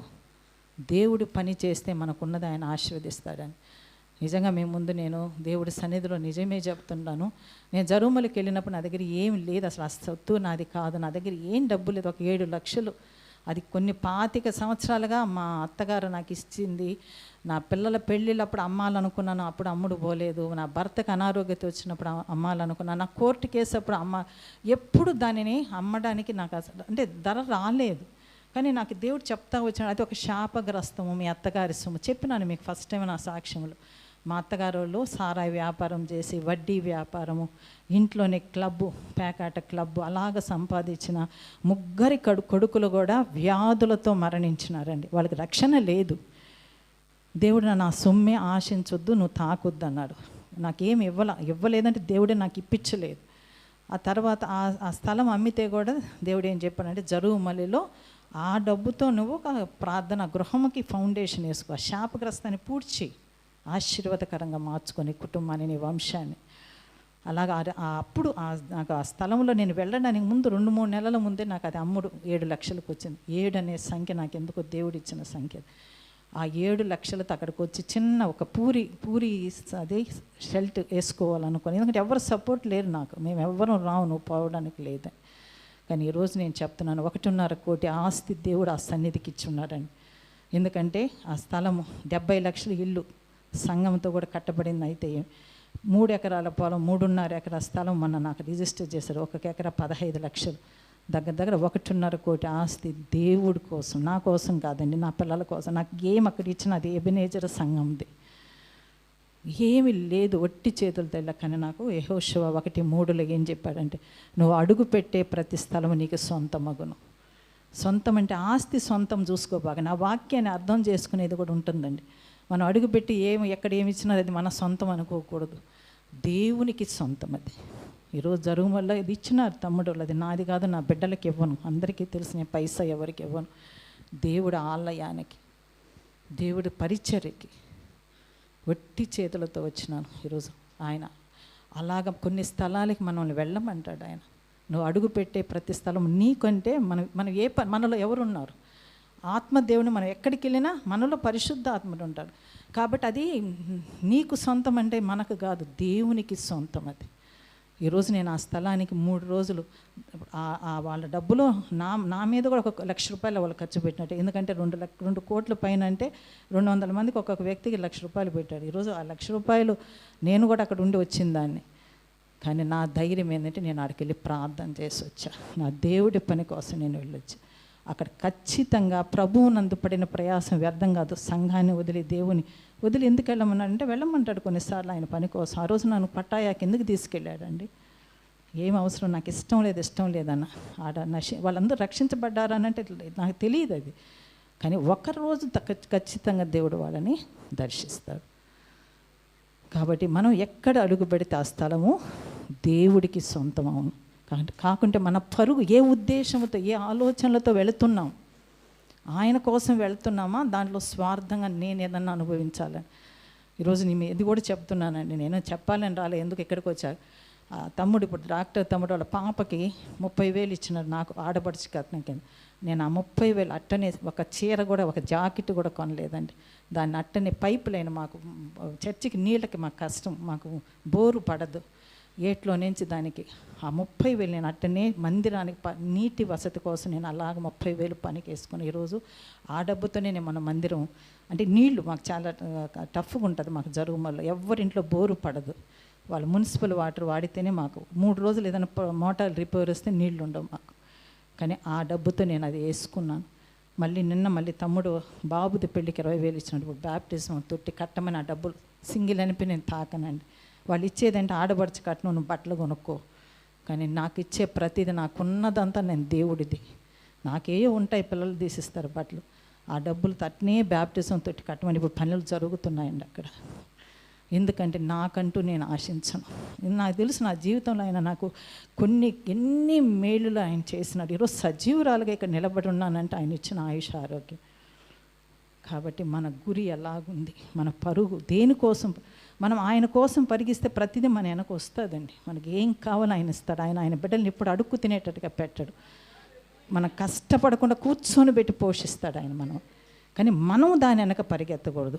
పౌలు గారు ధైర్యంగా చెప్తున్నారు 2 తిమోతి 4:7 నేను నా పరుగు తుదముట్టించినాను, దేవుడి కోసం నేను పరిగెత్తా, నేను ముగించుకున్నా, నా కోసం నీతి కిరీటం దాచిపెట్టాను. ఈరోజు మనం ఆ మాట చెప్పగలమా? ఇంకా మనకు తెలియకుండానే గెహజీ లాంటి పరుగుల్లో ఒకవేళ ఎక్కడన్నా పట్టబడి ఉన్నామేమో. అది దేవుడు ఆడుండేది దేవుడి సన్నిధే గెహజీ.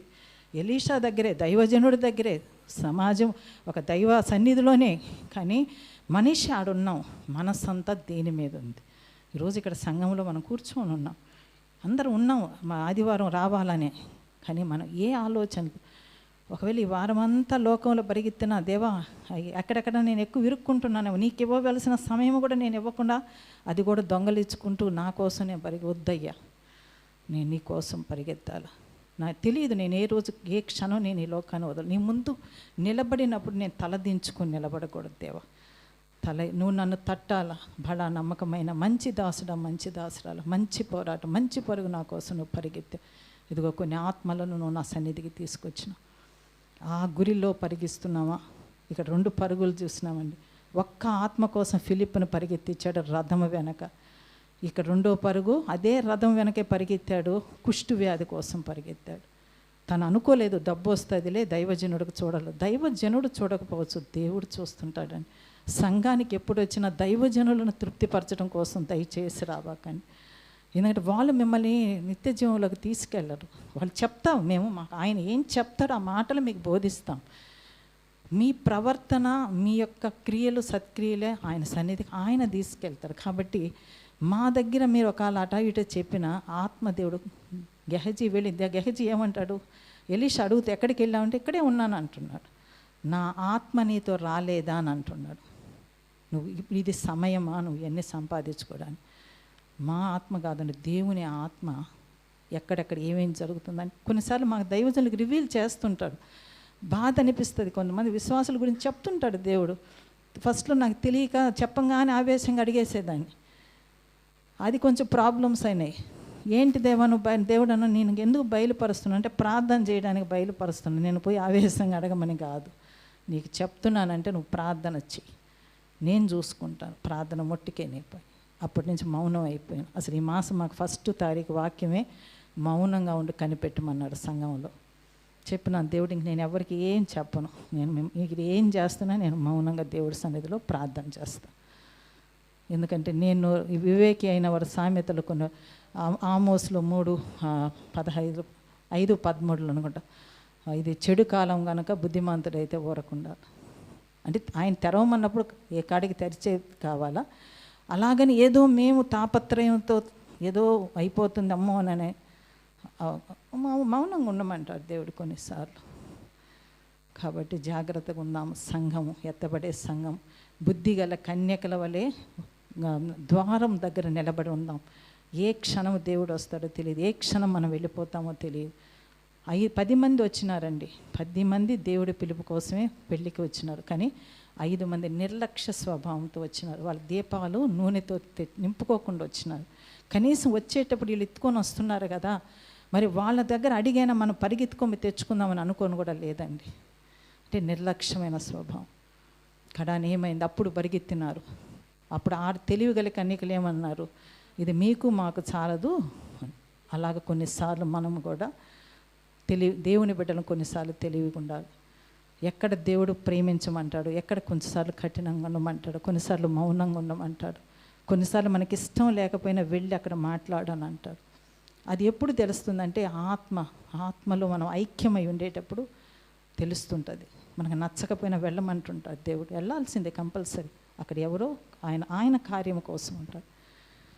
కాబట్టి ఈరోజు దేవుడు ఎందుకో నాకు తెలియదు, నేను అసలు ప్రిపేర్ కాలా. నిన్నటిదిన ఈ సమయం వరకు కూడా నేను ఇక్కడ నిలబడతాను నాకే తెలియదు. ఆశ ఉన్నిందైతే ఒకరోజు సంఘంతో కలిసి ఆరాధించాలని నా ఆశ తీర్చారు. గత వారం దైవజనులు వచ్చినారు. పోయిన నెలలో ముందు రోజు సాయంకాలం కూడా మేము ఆరాధన పెట్టుకున్నాము. మళ్ళీ ఆదివారం మళ్ళీ నా కూతురు కూడా వచ్చింది. తను కూడా చెప్తున్నది, అమ్మ చాలా రోజుల తర్వాత తిరిగి నేను ఆరాధనలో దేవుడితో కనెక్ట్ అయ్యానమ్మా, నేను కన్నీటితో దేవుని ఆరాధించినాను. చాలా రోజులైంది నాకు ఆ సన్నిధిని నేను అనుభవించలేకపోయాను. అలాగా వాళ్ళు రావటం మా సంఘానికి చాలా ఆశీర్వాదకరంగా ఉండింది. మరి నాకు తెలియదు, ఈరోజు దేవుడి వాక్యం ఆయన ఇక్కడ నిలబెట్టి నా భారం ముందుగా నేను చాలా భారంగా ఉన్నది హృదయం. ఆ భారాన్ని అయితే ఆయన దింపాడు. ఆయన చెప్పమన్న కొంచెం చిన్న మాటలు నన్ను ఆయన మాట్లాడాడండి, నేను కాదు. కాబట్టి ఈరోజు మన పరుగు ఎలాగుందనేది ఒకసారి మనం ఇంటికి వెళ్ళాక ఏ వాక్యం చదువుకోండి, మళ్ళీ మీతో కూడా పర్సనల్గా దేవుడు మాట్లాడతాడు. అపోస్తుల కార్యం 8వ అధ్యాయము, మరి 2వ రాజుల 5వ అధ్యాయము మీరు చదివినప్పుడు దాంట్లో మీ ఒక్కొక్కరికి పర్సనల్గా ఆయన ఏం మీకు చెప్పాలనుకుంటున్నారో మాట్లాడు. ప్రార్థన చేసుకో. దేవా నీకు వందనాలు, స్తోత్రాలు తండ్రి. మంచి దేవుడివయ్యా, మాట్లాడే దేవుడివి దేవా. నువ్వు ఒక్క మాట మాట్లాడితే మా బ్రతుకులు ధన్యమవుతాయి ప్రభా. దేవా, ఎంతోమంది వాళ్ళ హృదయ రహస్యాలు నీకు మాత్రమే తెలుసు. అంతరంగంలో సత్యాన్ని చూసే దేవుడు నీవు తండ్రి. మా ఆత్మ ఎప్పుడు దుప్పి నీటి వాగుల వరకు ఆశపడినట్లు మా ఆత్మ నీ కోసం ఆశపడుతుండాలయ్యా. ఎందుకంటే పాపపు లోకములో ఎటు చూచినా పాపం నింపబడిన లోకమయ్యా. నీ రాకడ సమీపముగా ఉన్నది. దినములు చెడ్డవని చెప్తున్నారు తండ్రి.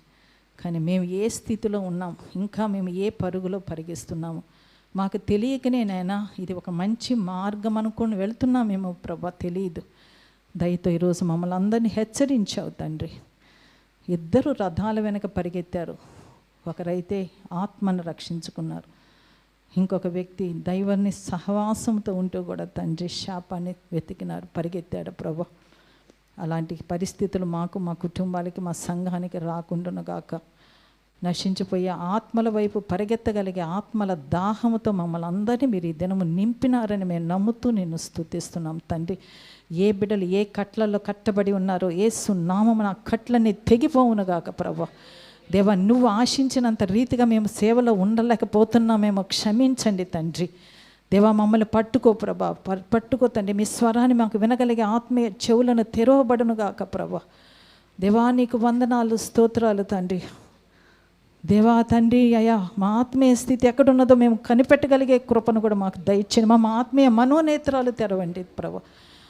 ఆత్మీయ చెవులు తెరవబడ, మందగిలిన చెవులతో ఉన్నామేమో అయ్యా, మాకు నచ్చినది అది నీ చిత్తం అనుకొని భ్రమలో ఉన్నామేమో తండ్రి. భ్రమపరచ ఆత్మలో పట్టబడి ఉన్నామేమో.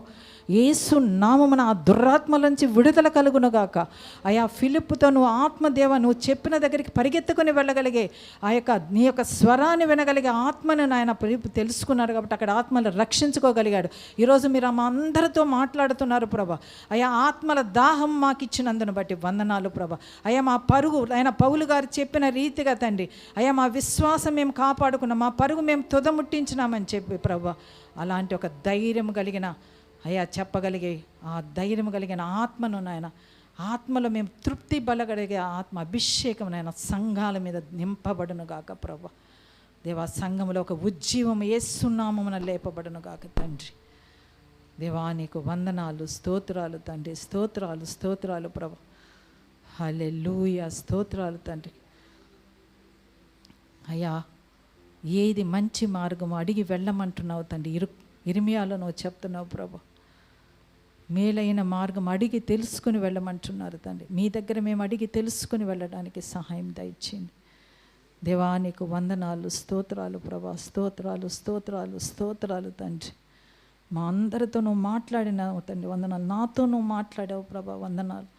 ఇంకా నాయన నీకోసం బలమైన పాత్రలుగా వాడబడదుముగాక ప్రభా. స్తోత్రాలు తండ్రి. మీకు పనికి వచ్చు పాత్రలుగా మమ్మల్ని వాడుకోండి తండ్రి.